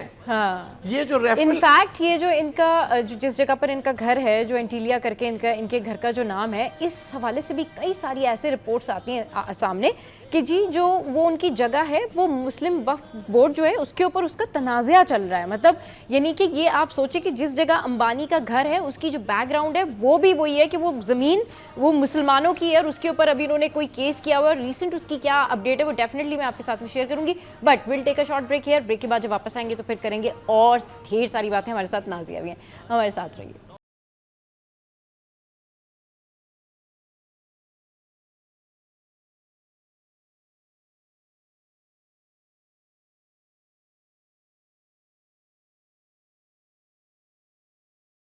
Welcome back. तो जनाब अपने जितने भी जो भी मेरे गेस्ट इस वक्त यहाँ बैठे हुए ना, उनकी जानिब बढ़ने से पहले मैं एक नारा लगा देती हूँ, पाकिस्तान जिंदाबाद। अच्छा नाज़िया, कितनी खुशी हो रही है आज, और कितना अच्छा लग रहा है आज कि जो बात हम पूरी दुनिया को कहते आए हैं कि जी हमसे ना टकराना, मतलब अगर हमारी तरफ आओगे तो बस फिर ऐसे ही सीज फायर करना पड़ेगा। सबसे पहले तो तमाम पाकिस्तानियों को बहुत मुबारकबाद, क्योंकि ये फतह जब हम इसकी बात करते हैं फ़ौज पाकिस्तान को खराज तहसीन है, लेकिन वहीं पर जब बहुत सारी बातें हो रही होती हैं उसमें सबसे बड़ी चीज़ें व तो इज़्ज़ो मंतशा व तो ज़िल्लो मंतशा, और बड़ी कोशिश की गई हर जानिब से कि पाकिस्तान के साथ ये कर दिया जाएगा। जब हम वो मोदी सरकार की भी उस टाइम बात कर रहे थे, और अभी न्यूज़ चैनल्स पर भी जब डिस्कशन हो रही थी सहाफ़त पर, तो मैं इंडिया के लिए तो मैं यही कहूँगी, सहाफ़त पर, जर्नलिज्म पर, एंकर्स पर के कार्टून नेटवर्क हम देखते रहे, और अब तो वहाँ के भी लोगों ने ये कह दिया है। अभी आप रिसेंटली स्टेटमेंट देखें, मैं एक्ट्रेस का नाम नहीं लूँगी, सेलिब्रिटी इंडिया की, के जिन्होंने कहा कि मैं इतनी फेडअप हो चुकी हूँ कि ये है ना क्या दिखा रहे हैं हमें, हाँ ट्रैश है, गार्बेज है, पता नहीं क्या क्या है। हाँ भाई सही बात है, और एक्टिंग ये सब कर रहे हैं।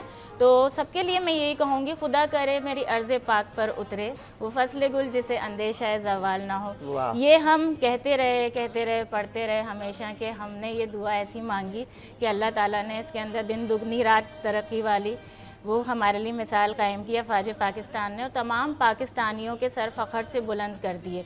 इसकी आला मिसाल ये है कि देखें, अफ़वाज पाकिस्तान के लिए बहुत सारे लोग ये भी कहते रहे, जब नॉलेज नहीं होती, हम तो चलें एटलीस्ट मीडिया में बैठे हुए हैं ना, तो हमें काफ़ी चीज़ों की अवेयरनेस होती है, नॉलेज होती है, लेकिन जो कहा जाता है ना, जो गरजते हैं वो बरसते नहीं है। तो वो वाली मिसाल तो वहाँ से हो गई, हमने देखी भी पड़ोसी मुल्क से। लेकिन अफ़वाज पाकिस्तान ने मोहब्बत का पैगाम दिया, अमन का पैगाम दिया कि हम जंग नहीं करना चाहते। जैसे अभी गुर्बत पे बात हो रही थी, इससे पहले ही प्रोग्राम्स में मैंने की कि वहाँ के भी कोई हालात खातिर ख्वाह नहीं है, यानी किसी खुशफहमी में नहीं रहा जाए। और ये इलेक्शन के लिए ही कहा जाता है, इलेक्शन के लिए ही किया जाता है, लेकिन अब तो वहाँ की आवाम ही बुरा भला कह रही है कि ये इक़दाम अच्छा नहीं था। अफ़वाज पाकिस्तान की जब हम बात करते हैं, सबसे बड़ी बात कि जब हम बात करते हैं कि हमारा यानी ऑपरेशन का नाम चीज़ें रखी गई, तो देखें ना कि वो सीसा प्लाई दीवार, जब उसकी हम मीनिंग की तरफ जाते हैं, और जब हम वो अलक़ाबात की भी बात करते हैं तो उसमें वो लक़ब मौलाए कायनात का, मौला अली का ही है, और वो आयत भी उन्हीं के लिए, उन्हीं की शान में उतारी गई। जब हम अफ़वाज पाकिस्तान की ताकत की बात करते हैं कि जब नारे तकबीर, नारे रिसालत, नारे हैदरी लगाया जाता है, तो वैसे ही दुश्मन गिर जाता है, उसकी आवाज़ से ही गिर जाता है। सबसे बड़ी बात ये, और बारहा ये कहा जाता रहा अफ़वाज पाकिस्तान की जानिब से कि ये दुश्मन जब आता है तो अंधेरे में ही क्यों आता है। तो देख लें, जब शेर दिल हम कहते हैं ना, और जो जाते हैं तो वो गाजी बन जाते हैं, तो वो शेर दिल ऐसे ही अटैक करते हैं। और हमारे शाहीनों ने जो किया वो दुनिया को दिखाया। इससे पहले जब ये पास्ट, अगर मैं 5 डेज़ की, लास्ट डेज़ की बात करूं, और जब से ये सारे जंगी सूरत हाल थी, तो उस वक्त जब हम देख रहे थे कि भाई वो इनका राफेल की बात कर रहे हैं, मोदी का तो राफेल था, उनका तो वो हो गया था ना, लेकिन इनका राफेल फेल हो गया ना। इनका राफेल जो फेल हुआ, उसका मैं बताऊं कि जब वो हमारे शाहीन उड़ाते ना, तो वो फेल नहीं होता। हाँ, वो हमारे शाहीन उड़ाते हैं, वो फेल नहीं होता। ये तो पूरी दुनिया बात कर रही है कि आप कितनी भी अच्छी कोई भी टेक्नोलॉजी किसी को दे दें, but if you can not run, अगर आप जेट उस तरह से नहीं उड़ा सकते। अच्छा, बात ये है कि सबने एक ही टेक्नोलॉजी से सीखा होगा ना सर। सारे लोग जिस तरह से जेट उड़ाते हैं, उन्होंने सबने एक टेक्नोलॉजी से सीखा होगा, उनको पता होगा हाँ जी ठीक है, लकीर के फकीरों ने कहा होगा कि हाँ जी ऐसे चलना है व्हाटएवर, ठीक है।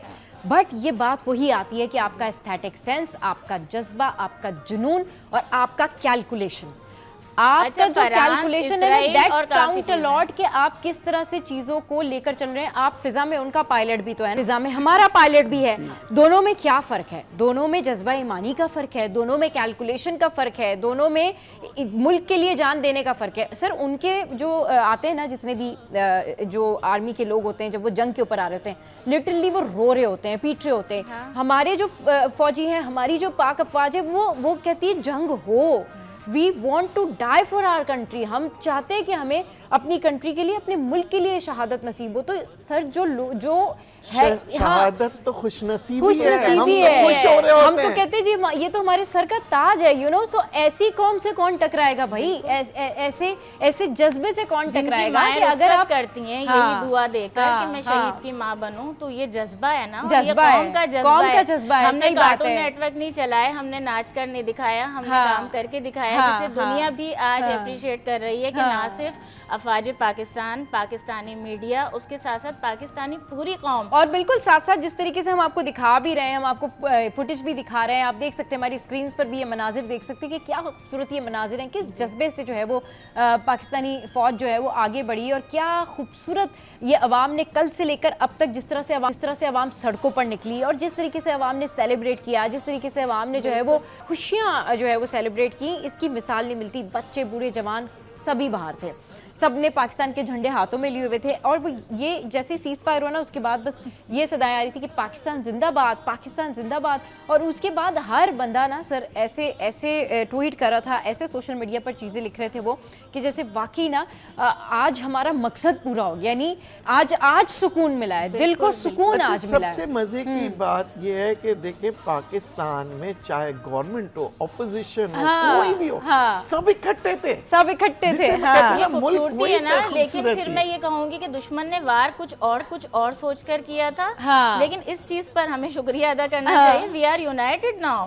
जब हम पॉलिटिकल पार्टीज की बात करते हैं, हम मुख्तलिफ कौमियतों की बात करते हैं, जबानों की बात करते हैं, इंडिया का तो जैसे ही नाम आता है ना वैसे ही सब यूनाइटेड हो जाते हैं। आप कहीं भी किसी भी जगह पर बैठे हो, 4 मुख्तलिफ पाकिस्तानी बैठे हो ना, और एक नाम आ जाए इंडिया, वो 4 कर लेते हैं एक दूसरे का, हाँ भाई क्या मसला है, हम आपस में बाद में लड़ लेते हैं, पहले जो है ना ज़रा आपको ठीक कर लें। सर एक चीज़ तो ये थी, दूसरी बात ये कि अब ग्लोबली जो इनका जो इमेज गया है, यानी जिस तरीके से DGISPR ने प्रेस कॉन्फ्रेंस की, उसमें उन्होंने बताया सबको कि भाई ये फैक्ट्स हैं। उसके बाद अब कल की जो स्ट्राइक्स रही, कल जिस तरह से हम वॉर जोन में रहे, सीज़ फायर हुआ, इंटरनेशनली इंडिया के पास अब फेस सेविंग है। अब क्या मोदी सरकार नया बहाना घड़ेगी? अब क्या उन्होंने कहना है दुनिया को कि जी हमने क्यों रोक दी जंग? सबसे जो परेशानी की बात इंडिया को है वो अब ये प्रूव हो गया कि जी पाकिस्तान अकेला नहीं खड़ा है, पाकिस्तान के साथ टर्की है, पाकिस्तान के साथ चाइना है, पाकिस्तान के साथ पूरी अरब कंट्रीज है। So we are not standing alone.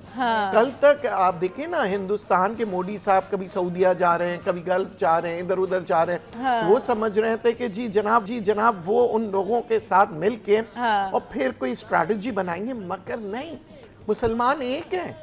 आप देखिए ईरान, सऊदी अरेबिया, तमाम ममालिक एक हो गए पाकिस्तान के लिए। And the beauty of Pakistan is that Pakistan has always been telling people कि मोहब्बत करो। आज भी पाकिस्तान की जो आवाम है, पाकिस्तान की हुकूमत क्या कह रही है कि हिंदुस्तान को चाहिए कि वो मिल के दुनिया के साथ चले।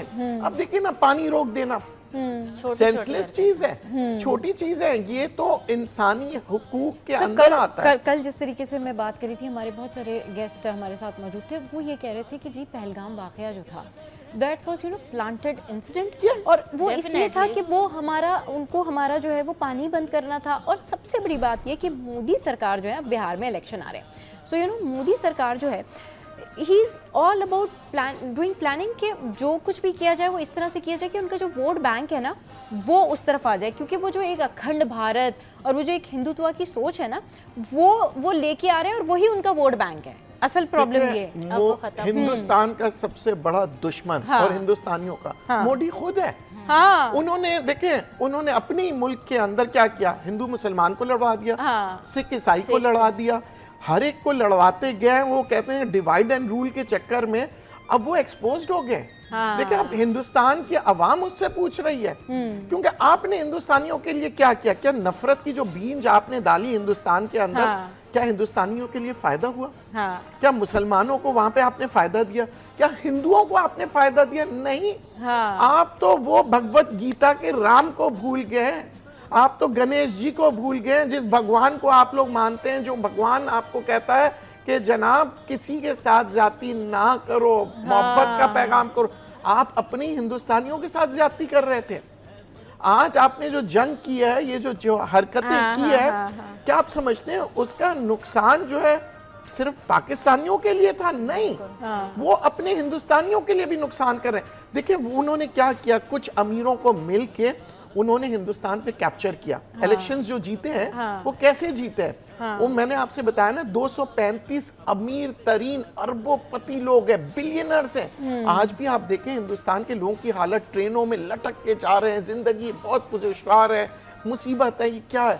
मोदी की पॉलिसीज की वजह से। जब से मोदी आया, मोदी ने दुनिया को बताया मेरी इकोनॉमी बेहतर हो रही है, मगर ये नहीं बताया कि करोड़ों अवाम जो है वो गुर्बत में है। सिर्फ 235 बिलियनर्स हैं जो कि कंट्रोल कर रहे हैं, और एक ही आदमी के पास, आपने देखा अंबानी के पास इतना पैसा कहां से आया। हाँ। ये रिलायंस ग्रुप के ऊपर कई दफा केसेस हो चुके हैं। ये राफेल जो तैयारा है, इसके ऊपर भी आपको हिंदुस्तान में लाया कौन था? रिलायंस वाले लाए थे। और उस वक्त वहां के एक अखबार ने लिखा था रिलायंस को तो हवाई जहाज का पता ही नहीं है, और वो ये सौदा कर रहा है हिंदुस्तान के लिए। मगर मोदी साहब ने, यानी मैं कहता हूं कि हिंदुस्तानियों को मैं कहता हूं कि आप खुद रिसर्च करें मोदी के बारे में कि उन्होंने आपको क्या दिया सिवाय जज्बातों के। नहीं, अगर वो चाहते हैं तो वो जंग नहीं, बल्कि वो कहते हैं तिजारत खोलता हूं मैं। बिल्कुल सही कह रहे हैं। वो चाहते तो हिंदुस्तानियों की खोलने जिंदगी बदलते हैं। वो हिंदुस्तानियों को ख्वाब दिखाते हैं, देखो हम चांद तक पहुंच गए। वो बेचारे एक आदमी लोटा लेके बैठा, बोलता है मैं क्या करूं। उसकी जिंदगी तो आज भी लोटे पर ही है। सही। वो भी बेचारा वो ढूंढ रहा है, उसके यहाँ पे खाने को नहीं है। वहाँ पे रेप केसेस हो रहे हैं बहुत ज्यादा। दिल्ली तो सबसे ज्यादा। हाँ, दिल्ली में तो इनके वहाँ रेप केसेस जो है उनका रेट बहुत ज्यादा है। आप अपने क्राइम और सिंदूर की बात कर रहे हैं, लोगों के गोद उजड़ रहे हैं हिंदुस्तान के अंदर। आप उस क्राइम को रोकिए, आप क्राइम को रोके। आप 5 आदमी रोकने की जगह पाकिस्तान पे हमला करने निकल गए। अगर आपको उन 5 लोगों को पकड़ना था ना, और 25 लोग जो मरे हैं उनका दर्द होता, तो आप जंग नहीं करते, आप सबसे पहले अपनी पूरी फौज लगा देते कि मुझे वो 5 आदमी पकड़ने हैं। हाँ, आपसे वो 5 तो पकड़े नहीं गए, और आप चले जंग कर रहे हैं। हाँ, जंग कर रहे हैं। सही बात है। ठीक है ना, तो कैसे पकड़े। चलिए जी, बहुत शुक्रिया सर, आप आए और आपने अपने कीमती टाइम में से हमारे लिए टाइम निकाला। अच्छा जी, शो में यहाँ वक्त हुआ एक ब्रेक का, और ब्रेक के बाद जब वापस आएंगे तो फिर इसी मौजू पे करेंगे ढेर सारी बातें, और एक और पर्सनैलिटी हमें ज्वाइन करेंगे। आपने कहीं नहीं जाना, हमारे साथ रहना। Stay with us, keep watching serious 10।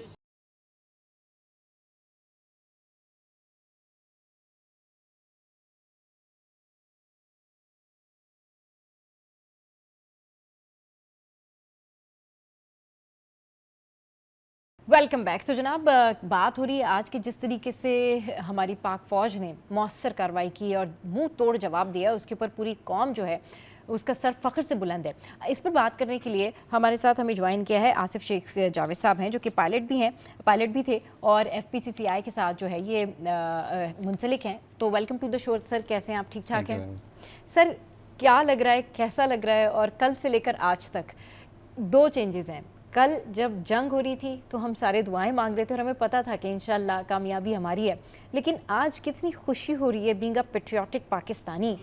मतलब आप कैसे देख रहे हैं सिचुएशन को, क्योंकि ये वो सिचुएशन है जो बयान से बाहर है। बिल्कुल, ये सबसे पहली बात तो ये है बुनियादी कि जंग को तो अवॉइड करना चाहिए, कोई भी मुल्क को। ज़ाहिर है कि जंग तो तबाही का बायस होती है। हाँ। लेकिन ये कि हमने जो एक्शन किया और जो उनका एक बिला जवाज हमला था उस पर जिस तरह से रिटेलिएट किया।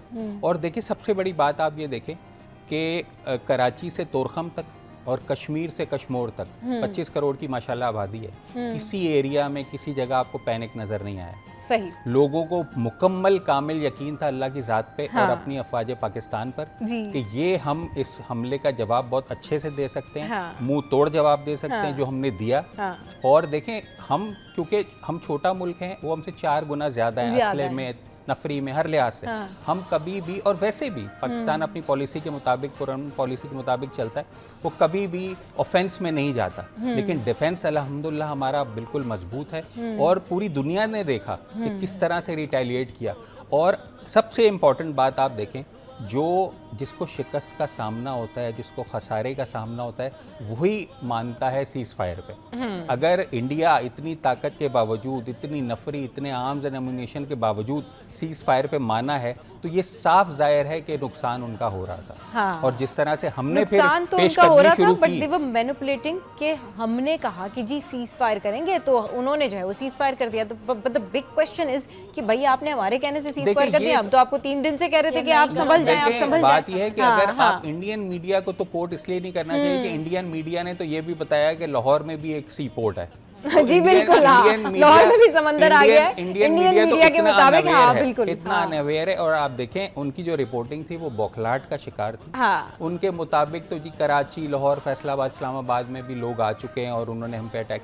मैंने आपसे क्या अर्ज किया कि मुल्क के तूलो अर्ज में किसी एक जगह पर भी आपको पैनिक नजर नहीं आया। लोग अपनी गन्स के साथ, अपने एम्यूनेशन के साथ, जो पर्सनल एम्यूनेशन है लाइसेंस, उसके साथ वो ड्रोन के पीछे निकले हुए। तो ये तो वो कौम है कि अगर आप हम पे अटैक करेंगे तो फिर हम ये नहीं देखते कि सामने वाला कितना ताकतवर है। फिर हमारा फिर यही जज्बा है कि बस अब इसको हमने खत्म कर दिया। और हमने जिस तरह से रिटेलिएट किया है वो पूरी दुनिया ने देख लिया। पूरी देखिए इंटरनेशनल मीडिया की इंपॉर्टेंस है। इंडियन मीडिया तो गलत रिपोर्ट कर रहा है ना, वो तो वन साइडेड और वो भी बेसलेस, कि उन्हें पता ही नहीं है कि कराची कहाँ है, लाहौर कहाँ है, फैसलाबाद कहाँ है, ये इसके बगैर वो रिपोर्ट कर रहे हैं। तो इंटरनेशनल मीडिया में आप देखें, और हमारे किसी भी मीडिया पे, इंटरनेशनल मीडिया में हमारा कोई एक बंदा नहीं मिला होगा जो आपसे कह रहा हो कि मैं परेशान हूँ, या ऐसा हो जाएगा, हमारे यहाँ अटैक हो जाएगा। लोगों को मुकम्मल यकीन था। और देखें हमारी फोर्सेस ने साबित कर दिया कि जो लोगों का उन पे यकीन है, ट्रस्ट है, वो मज़ीद बेहतर हुआ। मज़ीद बेहतर हुआ है। नाजिया, इस पर सबसे बड़ी चीज़ ये है कि जब हम मुहाफ़िज़ों की बात करते हैं जो बॉर्डर्स पर हैं, तो उस पर हमारे यानी हमारी पूरी जितनी कौम है उसको यकीन था। और सबसे बड़ी बात, जब हम 25 करोड़ आवाम की बात करते हैं ना, तो ये हमारे दुश्मन को अंदाज़ा हो गया कि ये वर्दी में जो मुहाफ़िज़ हमारी सरहदों पर, बॉर्डर्स पर हिफाजत कर रहे हैं, तो वक्त आने पर ये 25 करोड़ आवाम भी वर्दी के बगैर भी जा सकती है कि हमारी दिफा के लिए। और हमने करके भी दिखाया। अफवाज पाकिस्तान के लिए मैं फिर से ये कहूँगी कि जब ना सिर्फ सर फ़खर से बुलंद किया, लेकिन उसके साथ साथ ये मुंह तोड़ जवाब जो दिया गया है, ये ना सिर्फ पूरी दुनिया को बल्कि उन दुश्मनों को भी दिया गया है कि जो कहते थे, जैसे मैंने आगाज़ में भी जब वो पढ़ा, आयत भी पढ़कर सुनाई, मैंने कहा ना कि इज़्ज़तों का मालिक, जो इज़्ज़त और ज़िल्लत देने वाला हमारा पाक परवरदिगार है, तो उसने बेशक ऐसे मौके पर अफवाज पाकिस्तान को इज़्ज़त दी कि जिस वक्त बड़ा क्रिटिसाइज़ किया जा रहा होता था। और सबसे बड़ी बात, बहुत सारे लोग जो हम बोलते रहते हैं कि नहीं बहुत सारी बातें पता होती हैं, वो लोग बोल रहे होते हैं ना कि कर नहीं रहे, क्यों नहीं कर रहा है, अटैक क्यों नहीं कर रहा है। तो इससे हिकमत अमली पता चली कि आप लोग नहीं हैं सरहदों पर, आप नहीं जानते जंगों के बेशक बेशुमार नुकसानात होते हैं। और जब हम इकनॉमिकल कंडीशन की बात कर रहे थे, क्योंकि देखें पहले बहुत कुछ हो गया, हमने उस पर डिस्कशन कर ली, उसके बाद हम खुश हैं, हम सेलिब्रेट कर रहे हैं, लेकिन उसके बाद जब आगे की भी हम कुछ बात करें ना, यानी खुशियों की बात कर रहे हैं, तो इस वक्त ये खुशियाँ और मज़ीद कितनी खुशियाँ लेकर आएंगी हमारे पास। तो अफवाज पाकिस्तान ने हिकमत अमली के बाद, अगर हम इकनॉमिकल कंडीशन की बात करते हैं, तो आपके लिए रास्ते खोल दिए हैं। पाकिस्तान की करेंसी की बात करें हम, या अब हम आगे बिजनेस की बात करें, डिप्लोमेट्स हमारे पास आ सकते हैं, क्योंकि जब हम नंबर 1 अफवाज की बात करते हैं तो दुनिया को पता चला ना कि पाकिस्तान किस तरह का मुल्क है और हम पाकिस्तान के साथ क्या क्या कर सकते हैं। आज पूरी दुनिया एक्सेप्ट कर रही है। वहीं पर जब हम इसकी सीज़ फायर की बात करते हैं, तो मैं लोगों से ये कहूँगी कि जो पैनिक फैलाया जाता है, थोड़ा सा सभी शुरू हो जाते हैं सोशल मीडिया पर, तो ये जो हम LOCs की बात करते हैं या जंगें, तो बॉर्डर्स पे ये चीज़ें चलती रहती हैं, लेकिन उसकी जो बाकायदा तौर पर बात होती है कि क्या एग्रीमेंट होता है, क्या चीज़ें, वो जो इससे पहले हो रहा था वो नहीं होना चाहिए। तो उस पर इंशाल्लाह, क्योंकि आज की डेट नहीं है, कल है कि बाकायदा तौर पर उस पर मुआहदा होगा, तो वो इंशाल्लाह अच्छी होंगी चीज़ें, लेकिन हम दुश्मन पे भरोसा फिर भी नहीं करेंगे। हम भरोसा नहीं कर सकते। अच्छा, वो लोग भरोसे के काबिल हैं भी नहीं, क्योंकि आप कैसे किसी पे भरोसा कर सकते हैं। जब सर ये सारी सिचुएशन थी, तो इनफैक्ट जो दीगर कम्युनिटीज़ होती हैं ना, जो ह्यूमन राइट्स के लोग होते हैं, वो भी बहुत ज़्यादा सोशल मीडिया पर इस हवाले से बात कर रहे थे कि भाई आप लोग मिल बांट के एक टेबल टॉक कर लें, आप लोग मसला टेबल पे हल कर लें। अच्छा, होता क्या है कि जब दो लोग एक्सट्रीम पोजीशन पर हो ना, तो उस टाइम पर जो मीडिएशन का जो किरदार अदा करने वाले लोग होते हैं ना, उनको खुद भी ये रिस्पॉन्सिबिलिटी लेनी चाहिए कि ठीक है जी, हमने इनके बीच में मीडिएशन का किरदार अदा किया। बट जब समहाउ यही मीडिएशन ट्रांसफर हुई थी अमेरिका की तरफ, तो उन्होंने कहा, आपको याद होगा कि जब ये सारा शुरू हुआ था रेजिस्टेंस बिटवीन 2 कंट्रीज़, तो डोनाल्ड ट्रंप ने कहा था कि दोनों समझदार मुल्क हैं, दे आर मैच्योर कंट्रीज़, तो आपस में बात कर लेंगे, एक दूसरे से खुद बात कर लेंगे। अच्छा, उसके बाद जाहिर सी बात है, जब पाकिस्तान ने रिटेलिएट किया तो उसकी गूंज पूरी दुनिया में गई। 7 to 6 आवर्स के बाद ही जो है वो चीज़ें चेंज हो गई थी। मतलब आप देखें कि वहाँ हंगामा मच गया था, और फ़ौरन से फ्राइडे से ही जो है वो जिस तरीके से अमेरिका इंटरवीन कर रहा था, तो उसके बाद फिर ये सीज़ फायर की जो बातें सामने आई। मसला सारा ये है कि उनका मसला जो है ना, वो पाकिस्तान है। उनका मसला जो है ना वो पाकिस्तान के अवाम की खुशियाँ हैं। वो उनके एंकर पर्सन्स, उनके लोग ये बात बाज़ाब्ता तौर पर मतलब ओपनली कहते हैं कि जी हमें पाकिस्तान से प्रॉब्लम है, हमें पाकिस्तान से मसला है। अभी रिसेंटली आप उनके कुछ अगर उनके ट्रांसमिशंस देखें, उनके एंकर, सीनियर एंकर पर्सन्स की बातें सुने, वो कहते हैं ये तो सब बाकी की जो हम बातें करते कि जो हमारे मुल्क में वहाँ पे जो पहलगाम में ये सारा कुछ हुआ, ये नहीं, हमें तो पाकिस्तान से प्रॉब्लम है, हम पाकिस्तान को नहीं देख सकते फलता फूलता, हम पाकिस्तान को, तो ये माइंडसेट तो चलता रहेगा ना सर, तो ये ख़त्म ही नहीं होना ये माइंडसेट। देखिए ये माइंडसेट जो है ना ये है गलत फहमी बेस्ड। हाँ, इंडिया को पाकिस्तान के बारे में गलत फहमी। हाँ, देखें जब हमने न्यूक्लियर टेस्ट किए थे, हाँ, उस वक्त भी ऐसा ही था। और मुझे याद है कि वो ऐसी सूरत-ए-हाल हो गई थी कि जब इंडिया ने टेस्ट कर दिए और 5 ब्लास्ट कर दिए उन्होंने, हाँ, तो और हमने कुछ टाइम लिया। हाँ, जाहिर है हर मुल्क की हिकमत अमली होती है, उन्होंने किस तरह से आगे जाना है, इंटरनेशनल रिलेशनशिप है, अपने हालात हैं, बॉर्डर्स हैं, सब देख के। लेकिन उन्होंने जब कुछ टाइम लिया तो लोगों में ये बेचैनी हो रही थी कि हमारे पास न्यूक्लियर वेपन्स हैं या नहीं है, या हम भी एटॉमिक ब्लास्ट कर सकते हैं या नहीं। कुछ टाइम हुआ था तो मुझे याद है कि लोगों में कुछ ऐसी बातें हो रही थी। फिर हमने क्या किया कि इंडिया ने किए थे 5 ब्लास्ट और हमने किए 6, तो उसके बाद से लोग मुतमईन हो गए और इंडिया को भी पता चल गया और वो स्टेप डाउन हो गए। तो इंडिया ये चेक करता रहता है, ये चेक करता रहता है कि आज की क्या सूरत है। तो ये 1971 का पाकिस्तान नहीं है, ये 2025 का पाकिस्तान है। और बहुत अच्छे से इंडिया को ये पता चल गया कि इस पे हाथ डालना आसान बात नहीं है। और ये जब रिटेलिएट करें, देखें जो उनके एक शिप की भी बात हो रही थी, एक शिप के वो जी शिप भी 7, तो वो वहाँ से आगे बढ़ा ही नहीं, वो वहाँ से आगे बढ़ा ही नहीं। और इसमें देखें ये तो जो हमारी अफवाज सर उसके ऊपर जो हमारे जो बहरिया के जो ऑफिसर थे उन्होंने कितना ज़बरदस्त बयान दिया था, उन्होंने पहले आने तो दें, बातें ना करें। तो सारी तैयारी बात ये है ना, बात ये कि उन्हें वो भी सारी चीज़ों को जज कर रहे थे, उनको पता था कि ये यहाँ से बहुत ज़बरदस्त जवाब आने वाला है। और देखिए मैं तो एक आम आदमी की हैसियत से समझता हूँ बात कि जो हमने उनके जहाज़ गिराए वो टर्निंग पॉइंट था। इस कॉम्बैट का टर्निंग पॉइंट ये था कि जब जहाज गिरे तो उन्हें पता चल गया कि ये इतनी आसान बात नहीं है, और बहुत नुकसान हमारा हो सकता है, बहुत नुकसान हो सकता है। तो ये टर्निंग पॉइंट था। और इसमें क्या हुआ कि हम सब भी मज़ीद हमारा कॉन्फिडेंस बेहतर हुआ, अपनी फोर्सेस पे भी, अपने मुल्क पे भी, खुद पे भी, कि हम इतने कमज़ोर नहीं हैं और हमने अपने से बहुत बड़े कई गुना ज़्यादा ताकतवर एनिमी को हमने पसपा होने पे मजबूर किया और उसको सीज़ फायर पे आने पे। मैं तो बार बार कह रहा हूँ कि जिसको शिकस्त का सामना होता है वो एक्सेप्ट करता है। इतना बड़ा मुल्क उसने क्यों सीज़ फायर, अगर वो हमें नुकसान पहुँचा रहा होता तो क्या वो सीज़ फायर पे मानता? नुकसान उसका हो रहा था, इसलिए उसने और अच्छा खासा हुआ, अच्छा खासा नुकसान। और मैं इसमें आपको एक अर्ज करूं, देखिए मेरा ताल्लुक चूंकि बिजनेस कम्युनिटी से, तो जैसे डिस्कशन को यहीं से कंटिन्यू करते हैं, लेकिन शो में यह वक्त एक ब्रेक का, हमारे साथ रहिए।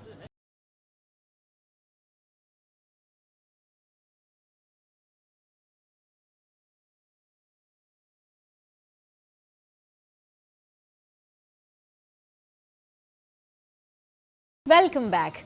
तो जनाब अब जिस तरीके से इस वक्त हम बात कर रहे हैं और ब्रेक पर जाने से पहले जो है वो हम ये डिस्कशन कर रहे थे कि सर कितनी बड़ी सुक्की का सामना हुआ है ऑब्वियसली इंडिया को, और जिस तरीके से जो है वो हम ये देख रहे हैं कि अभी जो सिचुएशन है उसमें इंडिया माने या ना माने स्टेप बैक तो इंडिया नहीं किया, और ये बहुत बड़ी इंटरनेशनल लेवल पर, ग्लोबल लेवल पर पाकिस्तान का न सिर्फ बयानिया बल्कि पूरी दुनिया में पाकिस्तान की जो फ़ौज है उसकी तारीफ़ें हो रही हैं। सर अगर आप बड़े बड़े जितने भी न्यूज़पेपर्स हैं, आप गार्जियन देखें, टेलीग्राफ देखें, न्यूयॉर्क टाइम्स देखें, इसके अलावा आप खुद BBC इटसेल्फ टॉकिंग अबाउट कि ये इतना बड़ा काम, मतलब यानी आप देखिए कि $1 बिलियन ये राफेल के ऊपर उन्होंने लगाए और उसका क्या हाल हुआ है कि किस तरीके से मार गिरा है, यानी कि इट्स अमेजिंग, इट्स अनबिलीवेबल। आप पाकिस्तान एयरफोर्स की जो सलाहियत है या जो हमारी फ़ौज की जो प्लानिंग है या जिस तरीके से जो हमारी ट्रेनिंग है उसको वो मैच नहीं कर सकते, और इटसेल्फ वो लोग भी इस हवाले से बात करते हैं। मगर मुझे नहीं पता सर कि इनको किसने इस तरह का मशवरा दिया। ये नफ़रत की आग में मोदी जो है या उसकी सराउंडिंग्स में कुछ होते हैं ना कि आपको बहुत सारे लोग ऐसे मिलते हैं जो आपको गलत मशवरे दे रहे होते हैं, और जब आप उसके साथ ये प्रॉब्लम होती है क्योंकि उसके मोदी जो है इंडिया का जो प्राइम मिनिस्टर है उसके साथ जितने भी लोग हैं एडवाइजर्स जो हैं वो एडवाइजर्स मरवाने वाले उसके एडवाइजर्स सारे ना, उसकी रीज़न ये होती है कि एक वो अपना तो उसका कोई विजन है नहीं, तो जो एडवाइज़र ने एडवाइस किया वो उसने कर दिया। अब अमित शाह है वहाँ पर, ठीक है, RSS के लोग हैं वहाँ पर, उनकी आइडियोलॉजी एक ही है, उनकी आइडियोलॉजी मुसलमान मुखालिफ है। तो जब आप इसी तरीके के लोग रखेंगे अपने इर्द गिर्द, अच्छा और फिर जो एक्टर्स हैं वो भी वही प्रोवोक करने वाले एक्टर्स हैं, तो उसमें क्या होता है कि जब आप इस तरीके का डिसीजन लेंगे कि आप पाकिस्तान पर अटैक करेंगे, हाउ कैन इट पॉसिबल कि पाकिस्तान रिएक्ट नहीं करेगा? भाई हम तो आपका ड्रोन क्या, हम तो आपका कोई नॉर्मल सा अगर पेपर भी आ जाए ना, उसको भी फाड़ के पहले फेंक के फिर वीडियो बना के पिक्चर बना के दिखाते हैं कि जी वी डिस्ट्रॉयड इट। तो ये मिस कैलकुलेशन कैसे हो गई मोदी मिस कैलकुलेशन बहुत बड़ी हुई है, और जैसे आपने कहा खुद ही कि वो गलत मशवरे थे, हाँ। तो वो उसको असेस नहीं कर सके। और मैंने जैसे पहले भी अर्ज किया था कि वो पाकिस्तान के बारे में रहते हैं गलत फहमी का शिकार। हाँ। और ये देखें जो कुछ भी हुआ ये नहीं होना चाहिए था, लेकिन ये हो गया है। कि पाकिस्तान का इमेज बहुत अपलिफ्ट हुआ है इंटरनेशनली, अफवाज पाकिस्तान का इमेज बहुत अपलिफ्ट हुआ है, और इंडिया के ऊपर देखें धाक बैठ गई। उस जबान से कुछ भी कहते रहे, जो उनके साथ हुआ है उनकी हुकूमत को पता है कि उनके साथ क्या हुआ है, उनकी फोर्सेस को पता है कि क्या हुआ है, उनके प्लेन्स जिस तरह से गिराए गए हैं, और जो प्लेन गिराया है तो जिस कंपनी का प्लेन है उसके ऊपर भी बहुत बात आ गई है। तो मेरा मतलब है कि पाकिस्तान ने जो किया है वो ऐसा है जो अब सालों तक वो याद रखेंगे, और अगर वो मजीद गलत फहमी का शिकार ना रहें तो वो अपना काम करें और हमें अपना काम करने दें। और चूंकि पाकिस्तान अब उन्हें नज़र आ रहा है कि ट्रैक पे आ रहा है इकोनॉमिकली, और पाकिस्तान प्रोस्पेरिटी की तरफ जा रहा है और आगे बढ़ रहा है, तो वो ज़ाहिर है हमें डेविएट करने की कोशिश करते हैं। लेकिन ये बहुत अच्छा हुआ जिस तरह से हमने अपना डिफेंस और रिटेलिएट किया है, ये पूरी दुनिया ने देख लिया, और पूरी दुनिया में अल्हम्दुलिल्लाह पाकिस्तान का इमेज बेहतर हुआ। मैं आपसे क्या कह रहा था कि देखें, चूँकि मेरा ताल्लुक बिजनेस कम्युनिटी से, तो जिस तरह से 65 की वॉर में आपने भी सुना होगा कि लोग डंडे लेके पहुंच गए थे बॉर्डर्स पे कि जी हमें भी जाने दें, ये जज्बा था। इसी तरह पाकिस्तान की बिजनेस कम्युनिटी ने भरपूर रिस्पॉन्ड किया, और हमें बहुत सारे मसाइल होते हैं हुकूमत के साथ, बहुत सारे, और डिपार्टमेंट के साथ हम रोज़ अपने मुतालबात पेश करते हैं, रोज़ अपनी जायज़ शिकायत उन तक पहुंचाते हैं। लेकिन हमारी बिज़नेस कम्युनिटी के जो मुतफ़क्का लीडर हैं ज़ुबैर मोतीवाला, उन्होंने इस मामले पे एक एमरजेंट प्रेस कॉन्फ्रेंस की, और उन्होंने एक क्लियर मैसेज दिया गवर्नमेंट को और पाकिस्तान की आर्म फोर्सेस को कि हम आपके साथ हैं, पूरी पाकिस्तान की बिज़नेस कम्युनिटी। फ़िलहाल हमारे कोई मुतालबात नहीं है, आप जो कर रहे हैं हम आपके साथ हैं। जब ये चीज़ें इस कंडीशन से निकलेंगे तो फिर बहुत टाइम है, हम अपने मुतालबात रखते हैं, शिकायत रखते हैं, उनसे कुछ मनवाते हैं, कुछ नहीं मानते। लेकिन ये बहुत बड़ा मैसेज है, बहुत बड़ा मैसेज पूरे पाकिस्तान की बिज़नेस कम्युनिटी की तरफ से, और मैं अप्रिशिएट करना चाहता हूँ ज़ुबैर मोतीवाला को कि उन्होंने स्टेप लिया, और ये ज़रूरी था हमारी फोर्सेस के लिए भी और गवर्नमेंट के लिए भी कि हमारी बैकिंग इतनी मजबूत है। सही। देखें, अगर बैकिंग, मॉरल बैकिंग है, फिजिकल बैकिंग है, उसी की वजह से ये हुआ कि हमें इतनी कामयाबी मिली, इतनी कामयाबी मिली। नाजिया, आप क्या बिल्कुल, क्योंकि अब हमारे शो का टाइम बिल्कुल एंड अप होने वाला है, तो आप क्या ऐड ऑन करेंगी? खूबसूरत सा मैसेज हो जाए ये वाली बात है। अच्छा, जब हम वैसे भी राफेल बात कर रहे हैं ना, तो वो मैं लोगों को भी बता दूं कि सिर्फ एक मुल्क की बात नहीं बनी हुई थी इज्जत पे, कि सिर्फ फ्रांस नहीं, जो और भी ड्रोन है, दीगर जो हैं चीज़ें वो गिराई गई जब, तो उसमें भी फिर इसराइल भी है, रूस भी है, तो ये तो इज्जतें फिर जब होती जा रही थी। और उसके बाद जब हम सीज फायर की तरफ आ जाते हैं तो उसमें शायद कहीं ना कहीं ये हो गया था कि अमेरिका को लगा कहीं मेरी बारी ना आ जाए मेरी इज्जत की बारी ना आ जाए, 3 मुल्कों की तो क्योंकि इज्जत नीलाम हो चुकी है, मैं तो ये कहूँगी। सही।